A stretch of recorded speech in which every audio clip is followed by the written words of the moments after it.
Canada for what's a prayer that also. It's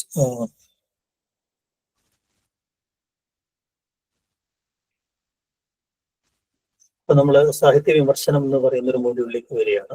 ഈ സാഹിത്യ വിമർശനത്തിന്റെ പ്രധാനമായും അതിന്റെ ഒരു ആദ്യ ഘട്ടം എന്ന് പറഞ്ഞാൽ വിമർശനത്തിന് പ്രാരംഭ ഘട്ടമുണ്ട്, ഒരു നവോത്ഥാന ഘട്ടമുണ്ട്. നവോത്ഥാനാനന്തര ഘട്ടം എന്ന് പറയാവുന്ന സവിശേഷമായിട്ടുള്ള വിമർശന സമീപന പദ്ധതികൾ ഉപയോഗിച്ചുകൊണ്ടുള്ള അല്ലെങ്കിൽ പലതരം സ്കൂളിങ്ങുകളുടെ ഭാഗമായിട്ടുള്ള പലതരം ഇംപ്രഷനിസം പോലുള്ള പലതരം സമീപനങ്ങളുടെ രീതിയിലുള്ള ഒരു വിമർശനത്തിന്റെ ഒരു ഘട്ടം ഉണ്ടാവുന്നുണ്ട്.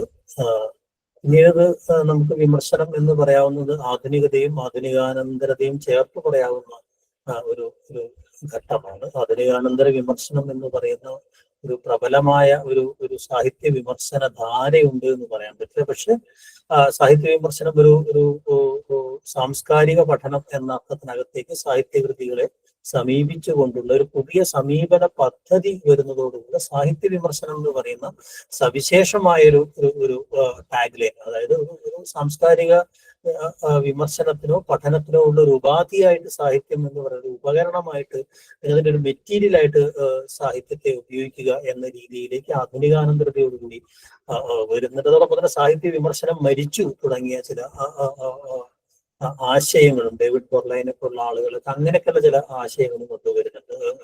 ലിറ്റററി ക്രിറ്റിസം ആൻഡ് ഓട്ടോപ്സി എന്നൊക്കെ പറയുന്ന അദ്ദേഹത്തിന്റെ പുസ്തകത്തിനകത്ത് ഒരു സാഹിത്യ വിമർശനം അതിന്റെ ഒരു അവസ്ഥയെ കുറിച്ച് അദ്ദേഹം അത് പറയുന്നത്. അദ്ദേഹം അങ്ങനെ സാഹിത്യ വിമർശനം മരിച്ചു എന്നുള്ള ഒരു പ്രവാചക സ്വഭാവത്തിലോ അല്ലെങ്കിൽ അതിനെ ഒരു മോശപ്പെട്ട കാര്യമായിട്ടാണ് അദ്ദേഹം പറയുന്നത്. ഒരു സാഹിത്യ വിമർശനത്തിനകത്തേക്ക് സംസ്കാര പഠനത്തിന്റെയോ മറ്റ് ജ്ഞാന പദ്ധതികളിലെയോ ഒക്കെ കടന്നുവരവ് യഥാർത്ഥത്തിലുള്ള സൗന്ദര്യാത്മകമായ വിമർശനം അല്ലെങ്കിൽ സൗന്ദര്യാത്മക പഠനം, ഒരു കൃതിയുടെ സൗന്ദര്യം ആസ്വദിക്കുക എന്നത്തെ രീതിയിൽ അതിന്റെ ഒരു ആസ്വാദനപരമായിട്ടുള്ളതോ അല്ലെങ്കിൽ ഏതെങ്കിലും തരത്തിൽ ഈ സൗന്ദര്യാത്മക വിനിമയത്തിന്റെ ഒരു വ്യാഖ്യാനമോ അല്ലെങ്കിൽ അതിന്റെ ഒരു അനുഭവാഖ്യാനമോ അല്ലെങ്കിൽ അതിന്റെ ഒരു മൂല്യനിർണ്ണയമോ. വിമർശനത്തിന് 3 തലങ്ങളുണ്ടെന്ന് നമുക്കറിയാം. ഒന്ന്, അത് എന്താണ് താൻ അനുഭവിച്ചത് എന്നുള്ള ഒരു ഇംപ്രഷനിസ്റ്റ് സ്വഭാവത്തിൽ ഒരു അതിന്റെ റിഫ്ലക്ഷൻസ് പറയുന്ന ഒരു ആസ്വാദന സ്വഭാവത്തിലുള്ള ഒരു വിമർശന പദ്ധതിയുണ്ട്. അതോടൊപ്പം തന്നെ തന്റെ ചില വായന സംസ്കാരത്തിൽ നിന്നുകൊണ്ടോ അല്ലെങ്കിൽ ഏതെങ്കിലും പ്രത്യയശാസ്ത്ര നിലകളിൽ നിന്നുകൊണ്ടൊക്കെ അതിനെ വിലയിരുത്തുന്ന അല്ലെങ്കിൽ അതിനെ വിശകലനം ചെയ്യുന്ന ഒരു വിശകലന പദ്ധതിയായിട്ട്, പഴയ കാലത്താണെങ്കിൽ അതിനെ വ്യാഖ്യാനം എന്ന് പറയുന്നത്, അതിനെ വ്യാഖ്യാനിക്കുന്ന ഒരു കൃതിയെ ടി.എസ്. എലിയറ്റ് ഒക്കെ പറയുന്നത് പോലെ ഒരു കവി എഴുതിയിട്ടുള്ള അല്ലെങ്കിൽ ഒരു എഴുത്തുകാരൻ എഴുതിയിട്ടുള്ള ഒരു കൃതിയെ കൂടുതൽ വിശദമാക്കുക എന്നതാണ് നിരൂപകന്റെ ധർമ്മം എന്ന് വിചാരിക്കുന്ന ഒരുതരം നിരൂപണ രീതിയുണ്ട്. ഒരു കൃതിയുടെ വ്യാഖ്യാനമാണ് നിരൂപകൻ നടത്തുന്നത് എന്ന് പറയുന്ന സാധനം.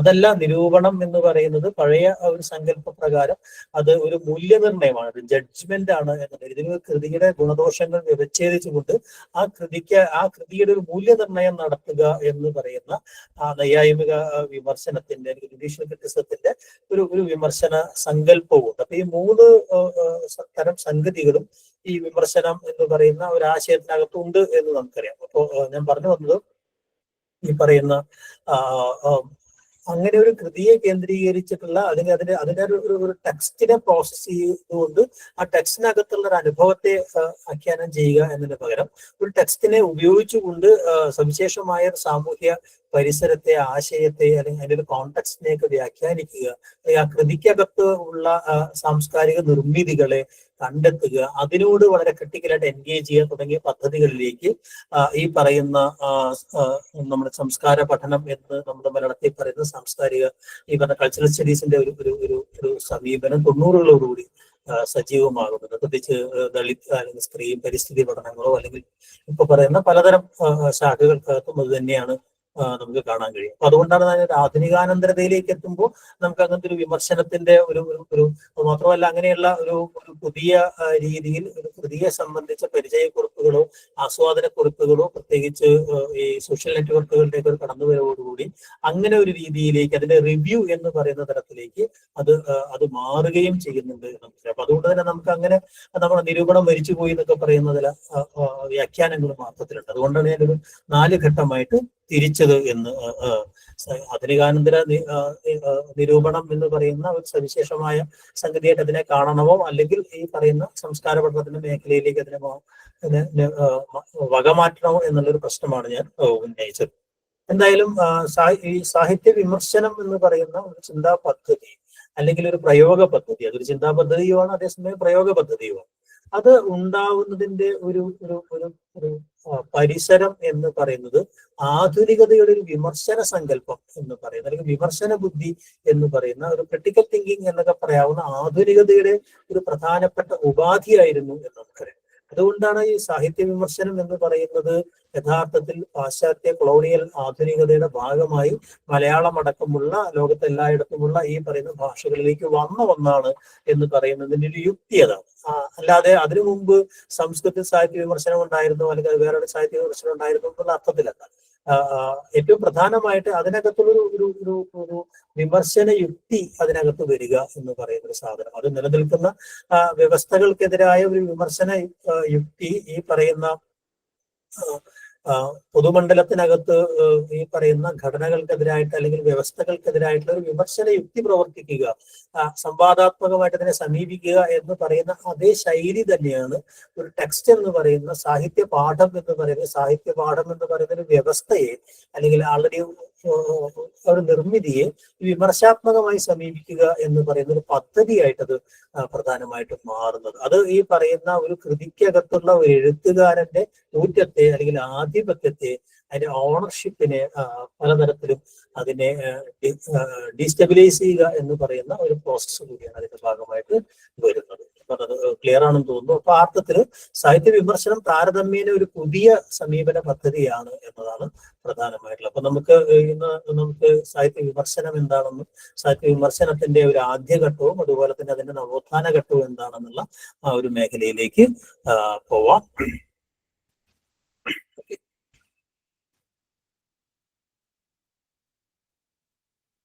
സാഹിത്യ വിമർശനവും സാഹിത്യ സിദ്ധാന്തവും അത് തമ്മിലൊരു വ്യവച്ഛേദനം തീർച്ചയായിട്ടും നമുക്ക് അറിയാവുന്ന ഒരു കാര്യമാണ്. സാഹിത്യ സിദ്ധാന്തങ്ങൾക്ക് വലിയൊരു പാരമ്പര്യം ഈ പറയുന്ന ഗ്രീക്ക് ചിന്തയിലും അതുപോലെ തന്നെ പ്രത്യേകിച്ച് നമുക്കറിയാവുന്ന പ്ലാറ്റോ, അരിസ്റ്റോട്ടിൽ, ലാങ്നസ്, ഹോറസ് എന്നൊക്കെ പറയുന്ന ആ രീതിയിൽ ഗ്രീക്ക് റോമൻ സാഹിത്യ കാലഘട്ടത്തിൽ തന്നെ പാശ്ചാത്യ മണ്ഡലത്തിലും ഇവിടെ ഒരുപക്ഷെ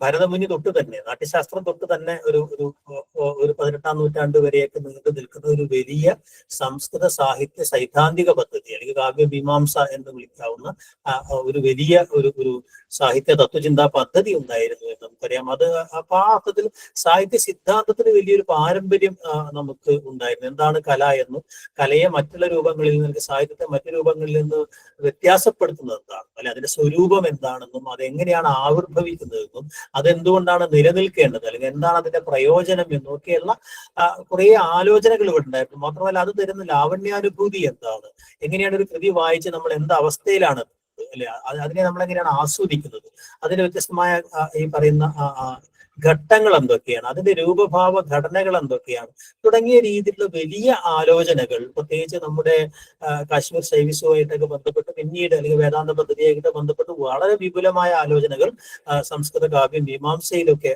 ഉണ്ട് എന്ന് നമുക്കറിയാം. പക്ഷെ പ്രായോഗിക വിമർശനം എന്ന രീതിയിൽ ഈ പറയുന്ന ചിന്താ പദ്ധതികളുടെ ഒരു പരിസരത്തിൽ നിന്നുകൊണ്ട്, സൈദ്ധാന്തിക പരിസരത്തിൽ നിന്നുകൊണ്ട് ഒരു കൃതിയെ വ്യാഖ്യാനിക്കുകയോ ഒരു കൃതിയെ സമീപിക്കുകയോ വിലയിരുത്തുകയോ ചെയ്യുന്ന പ്രായോഗിക വിമർശന പദ്ധതി എന്ന് പറയുന്നത് നമ്മുടെ സംസ്കൃത കാവ്യ പാരമ്പര്യത്തിൽ ഉണ്ടായിരുന്നില്ല എന്നതാണ് പൊതുവെ നമ്മൾ വിലയിരുത്തുന്ന ഒരു കാര്യം എന്നുള്ളത്. അതുകൊണ്ടാണ് അത് സാഹിത്യ വിമർശനം പാശ്ചാത്യമായ ഒരു പദ്ധതി എന്നാണ്. ഒരു പ്രായോഗിക വിമർശനം അല്ലെങ്കിൽ പ്രാക്ടിക്കൽ ക്രിറ്റിസിസം എന്ന് പറയുന്ന ഒരു സാധനം ഉണ്ടായിരുന്നില്ല എന്നുള്ളതാണ്. എന്നാൽ ഈ പറയുന്ന വായന എന്ന് പറയുന്ന ഒരു അനുഭവത്തിനകത്ത് എഴുത്തുകാരൻ അല്ലെങ്കിൽ ഈ പറയുന്ന കവിയാണ് പ്രജാപതി എന്നൊക്കെ പറയുമ്പോൾ പോലും സഹൃദയൻ എന്ന് പറയുന്ന ഒരു സ്ഥാനത്തെ, അല്ലെങ്കിൽ ഈ പറയുന്ന വായന എന്ന് പറയുന്ന അല്ലെങ്കിൽ രസാസ്വാദനം എന്ന് പറയുന്ന ഒരു വ്യവഹാരം എന്ന് പറയുന്നത് ഇന്റർപേഴ്സണലോ അല്ലെങ്കിൽ സോഷ്യലോ ആണ് എന്ന് പറയുന്ന ഒരു എലമെന്റ് തീർച്ചയായിട്ടും അവിടെ ഉണ്ടായിരുന്നു എന്നുള്ളത് വളരെ പ്രധാനപ്പെട്ട സംഗതി. അതുകൊണ്ടാണ് ഈ പറയുന്ന വളരെ പ്രധാനപ്പെട്ട ഈ പറച്ചിലുകൾ അഭിനവഗുപ്തന്റെ ഒക്കെ ഈ സരസ്വതി അസ്തിത്വം കവിസഹൃദയാഖ്യം വിജയതേ എന്നൊക്കെ പറയുന്ന കവിസഹൃദയാഖ്യം എന്ന് ചേർത്ത് പറയുക, അല്ലെങ്കിൽ ഈ പറയുന്ന എന്താ പറയാ ഒരു വിഭജന സ്വഭാവത്തിലേക്ക് അതിനൊക്കെ കൊണ്ടുവരിക, കവിയും സഹൃദയനും ചേർന്ന് എന്ന് പറയുന്ന സംഗതിയിലേക്ക്, അല്ലെങ്കിൽ കവികൾ പൂക്കൾ എങ്ങനെയാണ് പൂക്കൾ മണമുണ്ടാക്കുകയും കാറ്റത് എല്ലായിടത്തേക്കും കൊണ്ടെത്തിക്കുകയും ചെയ്യുന്നു എന്നൊക്കെ പറയുന്ന രീതിയിൽ കവികൾ രചന നടത്തുന്നു, സഹൃദയനാണ് അതിനെ കൊണ്ടാടുന്നത് എന്നൊക്കെ പറയുന്ന ഒരു ആശയം അവിടെ ഉണ്ടാകുന്നു. അപ്പൊ കവി സഹൃദയന്മാരെ വേർതിരിക്കാൻ കഴിയാത്ത ഒരു ഒരു ഒരു ഒരു യുഗ്മ സ്വഭാവത്തിലാണ് അത്തരം സങ്കല്പനങ്ങളൊക്കെ ഉണ്ടായിരുന്നത് നമുക്കറിയാം അല്ലെ. അതോടൊപ്പം തന്നെ പിന്നീട് കാവ്യമീമാംസയിലേക്ക് എത്തുമ്പോഴേക്കും രാജശേഖരനെ പോലുള്ള ആളുകളൊക്കെ പ്രതിഭയെ കുറിച്ച് ആലോചിക്കുമ്പോൾ രണ്ടു തരം പ്രതിഭയുണ്ടെന്നും, കാരയത്രി ഭാവയത്രി എന്ന് പറഞ്ഞ രണ്ട് പ്രതിഭയെ കുറിച്ച് അവർ പറയുന്നുണ്ട് അല്ലെ. അപ്പൊ അതുകൊണ്ട് തന്നെ കാരയത്രി എന്ന് പറയുന്ന ഒരു പ്രതിഭ എല്ലാവർക്കും ഒരുപോലെ എല്ലാവർക്കും ആസ്വദിക്കാവുന്നതോ എല്ലാവർക്കും ഒരുപോലെ ആസ്വദിക്കാവുന്നതോ ആയ ഒരു സംഗതിയല്ല സാഹിത്യം എന്നും, അത് സവിശേഷമായ ഒരു വ്യവഹാരമാണ് എന്നും, എങ്ങനെയാണ് ഒരു സാഹിത്യ സൃഷ്ടിക്ക് ഒരാൾക്ക് പ്രതിഭ ആവശ്യമുള്ളത് എന്നതുപോലെ സാഹിത്യ സൃഷ്ടിയെ മനസ്സിലാക്കിയെടുക്കാൻ ഈ പറയുന്ന സഹൃദയന് ഒരു പ്രതിഭ ആവശ്യമുണ്ട് എന്ന് പറയുന്ന ഒരു ആശയമൊക്കെ അവിടെ അദ്ദേഹം പറയുന്നുണ്ട്. അപ്പൊ നിരൂപണം എന്ന് പറയുന്നത് അല്ലെങ്കിൽ വിമർശനം എന്ന് പറയുന്നത്, ആസ്വാദനം എന്ന് പറയുന്നത് ഒരു സ്പെഷ്യലൈസ്ഡ് ആയിട്ടുള്ള ഒരു സവിശേഷമായിട്ടുള്ള ഒരു നൈപുണ്യോ അല്ലെങ്കിൽ സവിശേഷമായിട്ടുള്ള ഒരു വ്യവഹാരമാണ് എന്ന് പറയുന്ന ഒരു ആശയം അവിടെ ഉണ്ടായിരുന്നു എന്നുള്ളതല്ലേ. പക്ഷെ ഏറ്റവും പ്രധാനപ്പെട്ട പ്രശ്നം എന്താണ്, ഇതിനൊക്കെ ഏതെങ്കിലും പ്രത്യേക കൃതിയെ സംബന്ധിച്ചോ അല്ലെങ്കിൽ ഒരു പ്രത്യേക രൂപത്തെ സംബന്ധിച്ചുള്ള ആലോചനകളായിട്ടല്ല വന്നത്, സാമാന്യമായ ഒരു ചില പ്രസ്താവങ്ങളായിട്ട് അല്ലെങ്കിൽ ആ രീതിയിലാണ്, ഒരു സമഗ്ര ലാവണ്യ ശാസ്ത്രം എന്ന രീതിയിലാണ്, അല്ലാതെ ഒരു കൃതിയെ വിലയിരുത്തുന്നതിനോ ആസ്വദിക്കുന്നതിനോ സഹായകമായൊരു പദ്ധതി എന്ന അർത്ഥത്തിലല്ല വരുന്നത് എന്നുള്ളതാണ്. അതുകൊണ്ടാണ് സാഹിത്യ വിമർശനം എന്ന് പറയുന്ന ഈ പറയുന്നത് പോലെ തന്നെ ഒരു സാഹിത്യകൃതിയെ എന്താണ് താൻ അനുഭവിച്ചത് എന്ന് വിശദീകരിക്കുക അല്ലെ, അതെന്താണ് എന്ന് അതിനെ വ്യാഖ്യാനിക്കുക അല്ലെ, അതിനുശേഷം അതിന്റെ മൂല്യനിർദ്ധാരണം നടത്തുക എന്ന് പറയുന്ന 3 ഘട്ടങ്ങളിലൂടെ വികസിക്കുന്ന ഒരു സാഹിത്യ വിമർശന സമ്പ്രദായം എന്ന് പറയുന്നത് പൂർണ്ണമായും പാശ്ചാത്യമായ ഒരു പദ്ധതിയാണ് എന്ന് പറയാനുള്ള കാരണം. എങ്ങനെയാണ് നമ്മുടെ ആദ്യകാല സംസ്കൃത സാഹിത്യ ആദ്യകാല നമ്മുടെ വിമർശകന്മാരും അല്ലെങ്കിൽ ആ സ്കൂളിൽപ്പെട്ട വിമർശകന്മാരും ഒരു സംസ്കൃത സാഹിത്യ സിദ്ധാന്തങ്ങൾ ഉപയോഗിച്ചിട്ട് ഈ പറയുന്ന നമ്മുടെ വിമർശന പദ്ധതി തുടങ്ങുന്നത് പാശ്ചാത്യമായ ഒരു സ്വാധീനത്തിലാണ് എന്ന് പറയുമ്പോൾ പോലും നമ്മുടെ വിമർശനത്തിന്റെ ആദ്യഘട്ടത്തിൽ പ്രത്യേകിച്ചും അതിനെ തുടർന്നുള്ള ഘട്ടങ്ങളിലും വളരെ പ്രധാനപ്പെട്ട പ്രബലമായ ഒരു ധാര സംസ്കൃത കാവ്യ സങ്കല്പങ്ങൾ അല്ലെങ്കിൽ ഈ സാഹിത്യ സങ്കല്പനങ്ങൾ വെച്ചുകൊണ്ട് കൃതികളെ വിലയിരുത്തുന്ന സംസ്കൃത സാഹിത്യ സിദ്ധാന്തങ്ങളിലൂന്നിയ ഒരു സമീപന പദ്ധതി പൊതുവെ മലയാളം അടക്കമുള്ള ഭാഷകളിൽ ഉണ്ടായിരുന്നു എന്ന് നമുക്കറിയാം. അല്ല, അതിപ്പോ പുതിയ കാലത്ത് പോലും ഈ പറയുന്ന ഇന്ത്യൻ ആയിട്ടുള്ള തലസങ്കല്പം വെച്ചുകൊണ്ടായാലും അല്ലെങ്കിൽ സവിശേഷമായ ഇപ്പൊ വക്രോക്തി പോലുള്ള സാധനങ്ങൾ അല്ലെങ്കിൽ ധ്വനി പോലുള്ള ആശയങ്ങൾ അല്ലെ, ഇതൊക്കെ വെച്ചുകൊണ്ട് ഇപ്പൊ പഴയ കൃതി പുതിയ പൊരുൾ പോലുള്ള ധാരാളം പുസ്തകങ്ങൾ പുതിയ കാലത്ത് പോലും വരുന്നത് ഈ പറയുന്ന പഴയ ഇത്തരം ഭാരതീയ സമ്പ്രദായങ്ങൾ വെച്ചുകൊണ്ട് കൃതികളെ എങ്ങനെ രീതി പദ്ധതിയൊക്കെ വെച്ചുകൊണ്ട് കൃതികളെ വിശകലനം ചെയ്യുന്ന ഒരു വിമർശന പദ്ധതി ഇവിടെ സജീവമാണ്. അവിടെയൊക്കെ അവർ ചെയ്യുന്ന ഒരു കാര്യം എന്ന് പറയുന്നത് പൊതുവെ ഈ പറയുന്ന ആദ്യകാലത്ത് പ്രത്യേകിച്ചും അല്ലെ, ഈ പറയുന്ന ഒരു കൃതിയുടെ ശബ്ദാർത്ഥ ബന്ധം എന്താണ് എന്നും അതിനകത്തുള്ള വൈചിത്ര്യം എങ്ങനെയാണ്, ഉക്തി വൈചിത്ര്യം എങ്ങനെയാണ് സൃഷ്ടിക്കുന്നത് അല്ലെ. അപ്പൊ അവിടെയാണ് അലങ്കാരങ്ങൾ, ശബ്ദാലങ്കാരങ്ങൾ, അലങ്കാരങ്ങൾ അല്ലെ. പിന്നെ അതുപോലെ തന്നെ ദോഷം ഗുണം എന്ന് പറയുന്ന ഒരു സംഗതി അല്ലെ, സാഹിത്യ ലക്ഷണ വിശകലനമായിട്ട്. പിന്നെ അതോടൊപ്പം തന്നെ അതിന്റെ വൃത്ത സന്നിവേശം എങ്ങനെയാണ് വരുന്നത് അല്ലെ. പിന്നെ അതിന്റെ ക്യാരക്ടറൈസേഷൻ എന്ന് പറയുന്ന ഒരു സാധനം അല്ലെ. പിന്നെ ഗുണദോഷ വിചിന്തനം, ഞാൻ നേരത്തെ പറഞ്ഞതുപോലെ പലതരം ഗുണദോഷ വിചിന്തനങ്ങൾ, അതിൽ നിന്ന് എങ്ങനെയാണ് രസനീയത ഉണ്ടാവുന്നത്, അതിന്റെ അംഗാംഗി രസങ്ങൾ എന്തൊക്കെയാണ് തുടങ്ങിയൊക്കെയുള്ള, അല്ലെങ്കിൽ അതെങ്ങനെയാണ് ഈ രസത്തെ അത് വെളിവാക്കുന്നതിന്റെ ഒരു മോഡസ് ഓപ്പറൻഡി എന്ന് പറയുന്നത്, അതിന്റെ ഒരു ധ്വനി എന്ന് പറയുന്നത് എന്താണ് എന്ന രീതിയിലുള്ള ഒരു പദ്ധതി ഇവിടെ വികസിച്ചിട്ടുണ്ട്. അതായത് സംസ്കൃത സാഹിത്യ മീമാംസ ഒരു പ്രായോഗിക വിമർശന പദ്ധതിക്ക് തുടക്കമിട്ടില്ലെങ്കിലും സംസ്കൃത സാഹിത്യ മീമാംസയിലൂന്നിയ ഒരു പ്രായോഗിക വിമർശനത്തിന്റെ ഒരു ധാര മലയാളം അടക്കമുള്ള ഈ പറയുന്ന ഭാഷകളിൽ, ഇന്ത്യൻ ഭാഷകളിൽ സജീവമായിരുന്നു എന്നുള്ള കാര്യവും നമ്മൾ ശ്രദ്ധിക്കേണ്ടതാണ്. ഇവിടെ നമ്മൾ ശ്രദ്ധിക്കേണ്ട ഒരു കാര്യം, ഈ പറയുന്ന ഒരു പുസ്തകം എന്ന് പറയുന്നത് ഈ ഫാദർ ജെറാർഡിൻ അല്ലെ, ഈ പറയുന്ന ഒരു മിഷണറി എഴുതിയ ഒരു അലങ്കാര ശാസ്ത്രം എന്ന രീതിയിലൊക്കെ ഉള്ള ഒരു സാധനത്തെ, അതായത് ഇവിടെ ഉണ്ടായിരുന്ന ഒരു കാവ്യ മീമാംസയുടെ തന്നെ ഒരു ചുവട് പിടിച്ചുകൊണ്ട് ഒരു ആധുനികമായ ഒരു വിശകലന സമ്പ്രദായം, ഒരു സാഹിത്യ വിശകലന സമ്പ്രദായം എങ്ങനെ സാധ്യമാക്കാം എന്നതിന്റെ ഒരു ആലോചനയുടെ ഭാഗം കൂടിയിട്ടാണ് അല്ലെ ഒരു പാശ്ചാത്യ സാഹിത്യ തത്വചിന്തയുടെ റട്ടറിക് എന്ന് പറയുന്ന ഒരു സംഗതിയെ മലയാളത്തിലേക്ക് ഇൻട്രൊഡ്യൂസ് ചെയ്യുന്ന ഈ പറയുന്ന അലങ്കാര ശാസ്ത്രം എന്ന് പറയുന്ന ഒരു കൃതി 1881 ഉണ്ടാവുന്നില്ല. അപ്പൊ അലങ്കാര ശാസ്ത്രം ആ അർത്ഥത്തിൽ അതുവരെ ഉണ്ടായിരുന്ന നമ്മുടെ ഈ ഭാരതീയ കാവ്യമീമാംസയോട് ചേർത്ത് വെച്ചുകൊണ്ടൊരു മറ്റൊരു പാരമ്പര്യത്തെ കൂടെ അടയാളപ്പെടുത്തുന്ന ഈ സൈദ്ധാന്തികമായ ഒരു അടിത്തറ, ഈ സാഹിത്യ വിമർശനത്തിന് ആവശ്യമായ ഒരു കാവ്യമീമാംസയുടെ അടിത്തറ ഒരുക്കുക എന്നതായിരുന്നു അതിന്റെ ആദ്യഘട്ടത്തിൽ ഉണ്ടായിരുന്നത് അല്ലെ. പിന്നീട് അതിന്റെ രണ്ടാം ഘട്ടം ആകുമ്പോഴേക്കാണ് എം പി പോളിനെ പോലുള്ള ആളുകളൊക്കെ പാശ്ചാത്യമായിട്ടുള്ള സാഹിത്യ സങ്കല്പനങ്ങൾ നമ്മുടെ മലയാളത്തിലേക്ക് കൊണ്ടുവരുന്നത്. ഞാൻ പറഞ്ഞു വന്നത് ഇത്രയേ ഉള്ളൂ. അതായത് സാഹിത്യ വിമർശനം കൊളോണിയൽ ആധുനികതയുടെ ഭാഗമായി പാശ്ചാത്യ സ്വാധീന പ്രകാരം ഇവിടെ വന്നതാണെങ്കിലും ഈ സാഹിത്യ വിമർശനത്തിന് ആവശ്യമായ ഫ്രെയിംവർക്കുകൾ ഇവിടെ ഉണ്ടായി എന്നതിന് അപ്പുറം പാശ്ചാത്യമായ ഒരു സാഹിത്യ വിമർശന പദ്ധതി ഒരിക്കലും ഇതിന്റെ ആദ്യഘട്ടത്തിൽ നമ്മൾ സ്വാധീനിച്ചിട്ടില്ല. മറിച്ച് ഈ ഫ്രെയിംവർക്കിനകത്ത് സംസ്കൃത കാവ്യ മീമാംസയുടെ തന്ത്രങ്ങൾ ഉപയോഗിച്ചുകൊണ്ടുള്ള പുസ്തകാഭിപ്രായങ്ങളോ അല്ലെങ്കിൽ കൃതികളുടെ വിശകലനങ്ങളോ ആദ്യഘട്ടത്തിൽ ഉണ്ടായിരുന്നത്. അല്ലെങ്കിൽ അതിന്റെ സിദ്ധാന്ത വിചാരങ്ങളോ അല്ലെങ്കിൽ നമുക്കും ഒരു സാഹിത്യ വിശകലന സമ്പ്രദായം ഉണ്ട് എന്ന അർത്ഥത്തിലുള്ള ഒരു ആധുനികതയുടെ പരിഷ്കരണവാദപരമായ യുക്തി അല്ലെങ്കിൽ പ്രതിരോധാത്മകമായ യുക്തിയൊക്കെ പ്രവർത്തിക്കുന്ന തരം ഇടപെടലുകളോടെ ഉണ്ടായിരുന്നത് അല്ലെ. അപ്പൊ അതുകൊണ്ടാണ് ഈ പറയുന്ന കേരളവർമ്മയൊക്കെ കേന്ദ്രീകരിച്ചുകൊണ്ട് നമ്മൾ സാഹിത്യ വിമർശനത്തിന്റെ ചരിത്രം എഴുതാനൊക്കെയുള്ള ഒരു ധൈര്യം നമുക്ക് ഉണ്ടാവുന്നത് അല്ലെ. സുകുമാർ അഴീക്കോടിനെ പോലുള്ള ആളുകളൊക്കെ അങ്ങനെ കേരളവർമ്മ യുഗമാക്കി മാറ്റുകയും അല്ലെ സാഹിത്യ വിമർശനത്തിന്റെ ഒരു ആരുടെ സ്ഥാനത്ത് അദ്ദേഹത്തെ പ്രതിഷ്ഠിക്കുന്നത് യഥാർത്ഥത്തിൽ അത് പാശ്ചാത്യ ഒരു സമ്പ്രദായത്തിൽ നിന്ന് വ്യത്യസ്തമായിട്ടൊരു സാഹിത്യ വിമർശനം നമുക്കുണ്ട് എന്നൊക്കെ സ്ഥാപിക്കാനുള്ള ഒരു ശ്രമത്തിന്റെ ഭാഗം കൂടിയായിരുന്നു എന്നുള്ളതാണ്. ഓക്കെ, എന്താണ് സാഹിത്യ വിമർശനം എന്ന് പറയുന്ന ഒരു സംഗതിയിലേക്ക് പോയി കഴിഞ്ഞാൽ അല്ലെ, നമുക്ക് ഈ പറയുന്ന ഹെൻറി ഹഡ്സൺ പറയുന്ന അദ്ദേഹത്തിന്റെ പുസ്തകത്തിൽ introduction to the study of literature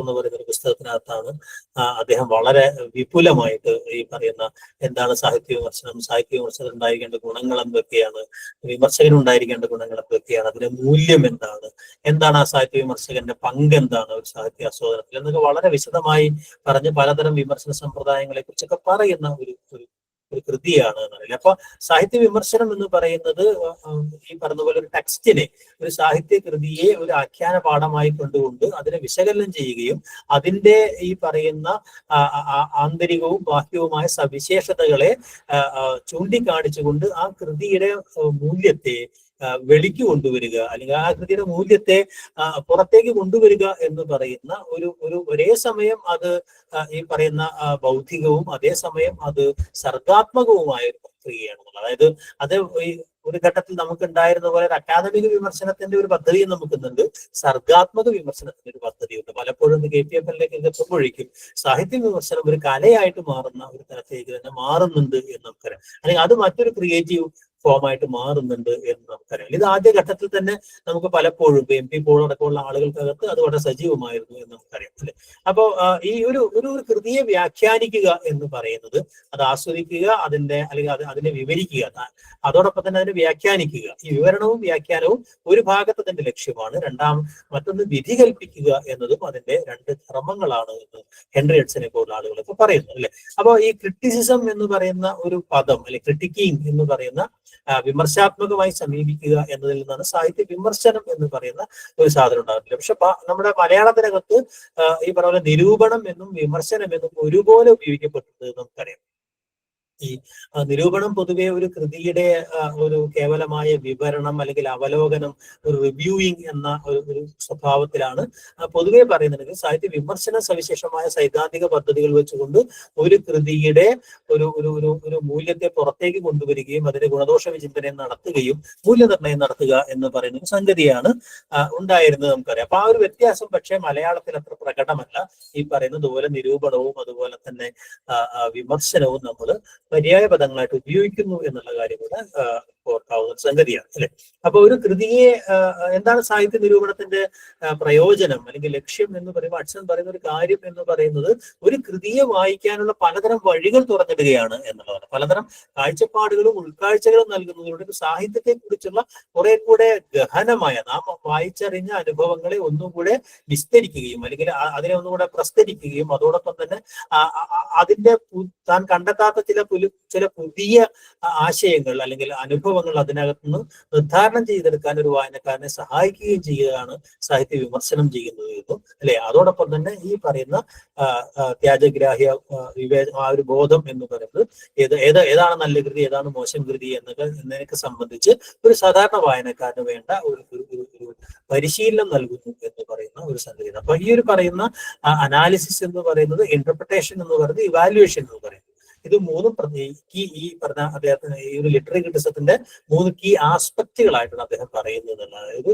ഈ പറയുന്ന ഒരു കൃതിയെ വിശകലനം ചെയ്യുക, അതിനെ വ്യാഖ്യാനിക്കുക, പിന്നെ മൂന്നാമതായിട്ട് അതിനെ ഇവാലുവേറ്റ് ചെയ്യുക അല്ലെ. നാലാമതായിട്ട് അദ്ദേഹം പറയുന്ന ഒരു കാര്യം കോണ്ടെക്സ്റ്റലൈസേഷൻ എന്ന് പറയുന്ന സംഗതിയാണ് അല്ലെ. ഈ പറയുന്ന താൻ ഒരു കൃതിയെ അതുമാത്രമായിട്ട് വായിക്കുകയോ അല്ല ചെയ്യുന്നത്, ആ കൃതിയെ തന്റെ വായനാനുഭവത്തിന്റെ അല്ലെങ്കിൽ തന്റെ വായനാ ആ ഒരു ചരിത്രാനുഭവത്തിന്റെ ഒരു പശ്ചാത്തലത്തിൽ ആ ഒരു വായനയെ സാമൂഹ്യമായും ചരിത്രപരമായും എന്താ പറയാ കോണ്ടെക്സ്റ്റലൈസ് ചെയ്യുക എന്ന് പറയുന്നു.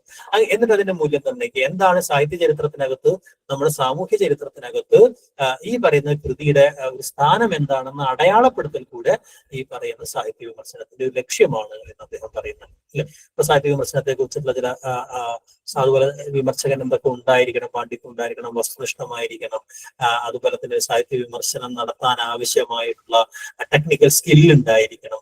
ഏറ്റവും പ്രധാനമായിട്ട് എല്ലാ വിമർശനത്തിന് പിറകിലും ഒരു കാഴ്ചപ്പാട് അല്ലെങ്കിൽ ഒരു വീക്ഷണം ഉണ്ടായിരിക്കണം, ഒരു പെർസ്പെക്റ്റീവ് ഉണ്ടായിരിക്കണം അല്ലെ. ഒരു ജഡ്ജ്മെന്റൽ അല്ലെ, അതും കൊള്ളാം ഇതും കൊള്ളാം അല്ലെ, ഒരു ജഡ്ജ്മെന്റൽ ആയിട്ടുള്ള അത്തരം ഒരു എന്താ പറയാ ഒരു ക്വാളിറ്റി ഉണ്ടാവണം. ഏറ്റവും പ്രധാനമായിട്ട് ഏറ്റവും മികച്ച ഒരു കൃതിയെ കണ്ടെത്താനും അതിനെ പ്രൊപ്പഗേറ്റ് ചെയ്യാനും അതിനെ കൊണ്ടാടാനും അല്ലെങ്കിൽ അതിനെ മുന്നോട്ട് കൊണ്ടുപോകാനും ആ അർത്ഥത്തിൽ സാഹിത്യത്തെ മൂല്യവത്തും ഗുണപ്രദവുമായി നിലനിർത്തുന്നതിനുമുള്ള ഒരു വലിയ ബാധ്യത നിറവേറ്റുന്നയാൾ കൂടിയാണ് സാഹിത്യ വിമർശകൻ എന്നതാണ് ഏറ്റവും പ്രധാനപ്പെട്ട ഒരു കാര്യം. പ്രത്യേകിച്ച് ഈ റൊമാൻറ്റിക് പീരീഡിനകത്തൊക്കെ സാഹിത്യ വിമർശകനും എഴുത്തുകാരനും തമ്മിലുള്ള വലിയ യുദ്ധം നടന്നിരുന്ന, അല്ലെങ്കിൽ അവനൊരു സാഹിത്യ വിമർശകനാണ്, അവനെ കൊല്ലാന്നൊക്കെ പറയുന്ന ആ തരത്തിലേക്ക് അങ്ങനെ വലിയ ഫൈറ്റ് ഉണ്ടായിരുന്ന ഒരു കാലത്ത് ഈ പറയുന്ന കവിയും സഹൃദയനും അല്ലെങ്കിൽ വിമർശകനും വേറെ വേറെ അല്ല എന്നും രണ്ടുപേരും സാഹിത്യ ചരിത്രത്തിനകത്ത് ഏറ്റവും പ്രധാനപ്പെട്ട റോളുകൾ ചെയ്യുന്നവരാണ് എന്നും അച്ഛൻ പറയുന്ന പ്രധാനപ്പെട്ട ആശയമാണ്. ഓക്കെ, അപ്പോ ഈ ഞാൻ പറഞ്ഞു കഴിഞ്ഞ കാര്യം ഈ 4 കാര്യമാണ് സാഹിത്യ നിരൂപണത്തിന്റെ പ്രധാന വശങ്ങൾ എന്ന് പറയുന്നത്. ഒന്ന്, സാഹിത്യകൃതിയെ ഘടകങ്ങളായിട്ട് ഓരോ അംശങ്ങളായിട്ട് എടുത്തുകൊണ്ട് ഈ പറയുന്ന ഓരോ കാര്യത്തെയും അതിന്റെ പ്രമേയം എന്താണ്, അതിന്റെ ഇതിവൃത്തം എന്താണ്, അതിന്റെ കഥാപാത്ര അവതരണം എന്താണ്, കഥാപാത്രങ്ങളുടെ ഈ പറയുന്ന പാത്ര ബുദ്ധി എന്നൊക്കെ പറയുന്ന പോലെ അതിന്റെ പരിണാമം എന്താണ്, അതിന്റെ പശ്ചാത്തലം എന്താണ്, അതിന്റെ സെറ്റിംഗ്, അതിന്റെ അന്തരീക്ഷം, സ്ഥലം, കാലം എന്താണ് അല്ലെ, ആഖ്യാന ഘടകങ്ങൾ എന്തൊക്കെയാണ് എന്നൊക്കെ പറഞ്ഞ പല പല എലമെന്റുകൾ അതിനകത്തുള്ള അതിനെയൊക്കെ വിശകലനം ചെയ്യുക, അതിന്റെ അർത്ഥത്തെയും അതിന്റെ ധർമ്മത്തെയും ഒക്കെ വ്യാഖ്യാനിക്കുക, അതിനുശേഷം അതിന്റെ മൂല്യം നിർണ്ണയിക്കുക, അതുപോലെ തന്നെ അതിന്റെ ചരിത്രവും സാമൂഹ്യവും സാംസ്കാരികവുമായ അതിന്റെ കോണ്ടെക്സ്റ്റ് എന്താണെന്ന് പരിശോധിക്കുക. ഇത്രയുമാണ് അദ്ദേഹം പറയുന്ന ഒരു കാര്യം. ഓക്കെ, ഞാൻ ഈ പറഞ്ഞ കാര്യങ്ങളൊക്കെ ഇതിനകത്ത് കാണിച്ചിരിക്കുന്നത് മാത്രമേ ഉള്ളൂ. സാഹിത്യ വിമർശകൻ എന്തൊക്കെ ഗുണങ്ങൾ ഉണ്ടാകണം എന്നും അദ്ദേഹം ഞാൻ നേരത്തെ പറഞ്ഞ പോലെ ചില ഗുണങ്ങളും അദ്ദേഹം നിർദ്ദേശിക്കുന്നു. ഓക്കെ, സാഹിത്യ വിമർശനത്തിന് പലതരം സമീപനങ്ങളുണ്ട് അല്ലെ, പലതരം സമീപനങ്ങളുണ്ട്. ഈ സമീപനങ്ങളൊക്കെയും മലയാളത്തിൽ സജീവമായ സമീപനങ്ങളുണ്ട് അല്ലെ. ഒരു എത്തിക്കൽ അല്ലെങ്കിൽ മോറൽ എന്ന് പറയാവുന്ന ഒരു സമീപനം, അല്ലെങ്കിൽ ധാർമ്മികമായ ഒരു സമീപനം. അല്ലെങ്കിൽ കുട്ടികൃഷ്ണമാരെ കുറിച്ചൊക്കെ പറയുമ്പോൾ അദ്ദേഹം സൗന്ദര്യത്തിനോ കലയ്ക്കോ വലിയ പ്രാധാന്യം നൽകിയിട്ടില്ല എന്ന് നമുക്കറിയാം. അദ്ദേഹം ഈ ധാർമ്മികത എന്ന് പറയുന്ന സംഗതിയാണ് അദ്ദേഹം മുന്നോട്ട് വെക്കുന്നത്. മനോവിജ്ഞാനീയ സമീപനം നമ്മുടെ സാഹിത്യ നിരൂപണങ്ങൾ വളരെ പ്രബലമായ കേസരിയിലൂടെ ഒക്കെ വരികയും പിന്നീട് ഈ പറഞ്ഞ ലീലാവതി ആയാലും പ്രത്യേകിച്ച് എം.എൻ. വിജയനെ പോലുള്ള ആളുകളൊക്കെ ഈ മനോവിജ്ഞാനീയ നിരൂപണത്തിന് ഒരു വലിയ സംഗതിയുണ്ട്. സാമൂഹിക നിരൂപണം ഈ പറയുന്ന പുരോഗമന ജീവിത സാഹിത്യ പ്രസ്ഥാനത്തിന്റെ ഒരു ഘട്ടം തൊട്ട് തന്നെ അത് കോളിലടക്കം കാണാവുന്ന ഒരു സംഗതിയാണ്. രൂപപരമായ വിമർശനത്തിന്റെയും സൗന്ദര്യാത്മക വിമർശനത്തിന്റെയും അതുപോലെ തന്നെ ഈ ആർക്കിടൈപ്പൽ വിമർശനത്തിന്റെയും ഒക്കെ ധാര മലയാളത്തിൽ സജീവമാണ്. എന്തായാലും ഈ 5 വിമർശന സമീപനങ്ങൾ ഉണ്ട് എന്ന് ആണ് വിൽബർ സ്കോട്ട്, അദ്ദേഹത്തിന്റെ വളരെ പ്രസിദ്ധമായ പുസ്തകമാണ് 5 approaches of literary criticism. 5 approaches of literary criticism എന്ന് പറഞ്ഞ പുസ്തകത്തിനകത്ത് അദ്ദേഹം 5 തരം അപ്രോച്ചുകൾ ഉണ്ട് എന്ന് പറയുന്നു. ഓക്കെ, അപ്പൊ ഞാൻ സാഹിത്യ വിമർശനത്തെ കുറിച്ച് സാമാന്യമായിട്ടൊന്ന് പറയുകയാണ് ചെയ്തത്. അതിന്റെ ഒരു നിലപാട് എന്താണ് എന്നൊരു സംഗതിയാണ്. അത് കേവലം ഒരു പുസ്തകാസ്വാദനമോ പുസ്തക അഭിപ്രായമോ അല്ല എന്ന് സൂചിപ്പിക്കാൻ വേണ്ടിയാണ്. ഓക്കെ, അപ്പൊ മലയാള സാഹിത്യ വിമർശനത്തിലേക്ക് വന്നു കഴിഞ്ഞിട്ടുണ്ടെങ്കിൽ അല്ലെ, മലയാള സാഹിത്യ വിമർശനത്തെ കുറിച്ച് അതിന്റെ ചരിത്രം എഴുതിയ ആൾ സുകുമാർ അഴീക്കോടാണ് എന്ന് നമുക്കറിയാം. അല്ലെ? അപ്പൊ ആ മലയാള സാഹിത്യ വിമർശനത്തെ സുകുമാരനിലൂടെ എത്ര ഘട്ടമായിട്ടാണ് വിഭജിച്ചത് എന്നുള്ളത് ചോദ്യാർത്ഥികൾ അറിയാവോ? 5 ഘട്ടം. അതെ, 5 ഘട്ടമായിട്ട്. അതെ, 5 ഘട്ടമായിട്ടാണ് അദ്ദേഹം വിഭജിച്ചത് അല്ലെ? ഈ പറഞ്ഞ പോലെ പൂർവ്വഘട്ടം എന്ന് പറയുന്ന ഒരു ഘട്ടമുണ്ട് അല്ലെ? 1890 മുമ്പ് അല്ലെ? പിന്നെ ഒരു പ്രാരംഭഘട്ടം, കേരളവർമ്മ യുഗം എന്നൊക്കെയാണ് അദ്ദേഹം അതിനെ വിളിക്കുന്നത്. യുഗം എന്നുള്ള അത്തരമുള്ള ഹൈപ്പർബോളുകളൊക്കെ എങ്ങനെയാണ് സാഹിത്യ ചരിത്രത്തെ നിർമ്മിതിക്കകത്ത് ഇത്തരം അതിന്റെ ഒരു പ്രത്യയശാസ്ത്ര വിശകലനമൊക്കെ വളരെ പ്രസക്തമായ കാര്യമാണ്. എന്തായാലും അദ്ദേഹം ഈ പറയുന്ന ഏതാണ്ട് ഒരു 20 വർഷക്കാലത്തെയാണ് അദ്ദേഹം യുഗം എന്നൊക്കെ വിളിക്കുന്നത് അല്ലെ? പ്രതിഷ്ഠാഘട്ടം എന്ന് പറഞ്ഞ രാജരാജയുഗം, അങ്ങനെ ആ രണ്ടുപേരെയും കേന്ദ്രീകരിച്ചുകൊണ്ടാണ് മലയാള സാഹിത്യത്തെയും പദ്ധതിയെ തന്നെ അദ്ദേഹം രൂപപ്പെടുത്തിയത് എന്ന് നമുക്കറിയാം. പിന്നെ അതിന്റെ ഒരു വികാസഘട്ടം എന്ന രീതിയിൽ അദ്ദേഹം ഈ നവോത്ഥാന കാലഘട്ടത്തിലെ ഒരു ത്രിമൂർത്തികളെ വയ്ക്കുന്നു അല്ലെ? കേസരിയെ അദ്ദേഹം മാറ്റി നിർത്തുന്നു അല്ലെ? നവീന ഘട്ടം എന്ന് പറയുന്ന ഒരു ഘട്ടത്തെയും അദ്ദേഹം ഈ രീതിയിലാണ് അദ്ദേഹത്തിന്റെ ഒരു രീതി എന്ന് പറയും അല്ലെ? എവിടെ നിന്നാണ് മലയാളത്തിലെ സാഹിത്യ വിമർശനം തുടങ്ങിയത് എന്നുള്ളത് നമുക്ക് തുടങ്ങാം അല്ലെ? ഈ പറയുന്ന പോലെ സംസ്കൃത സാഹിത്യ പദ്ധതി, വിമർശന പദ്ധതികൾ ഉപയോഗിച്ചുകൊണ്ടാണ് മലയാളത്തിൽ വിമർശനം തുടങ്ങുന്നത് അല്ലെ?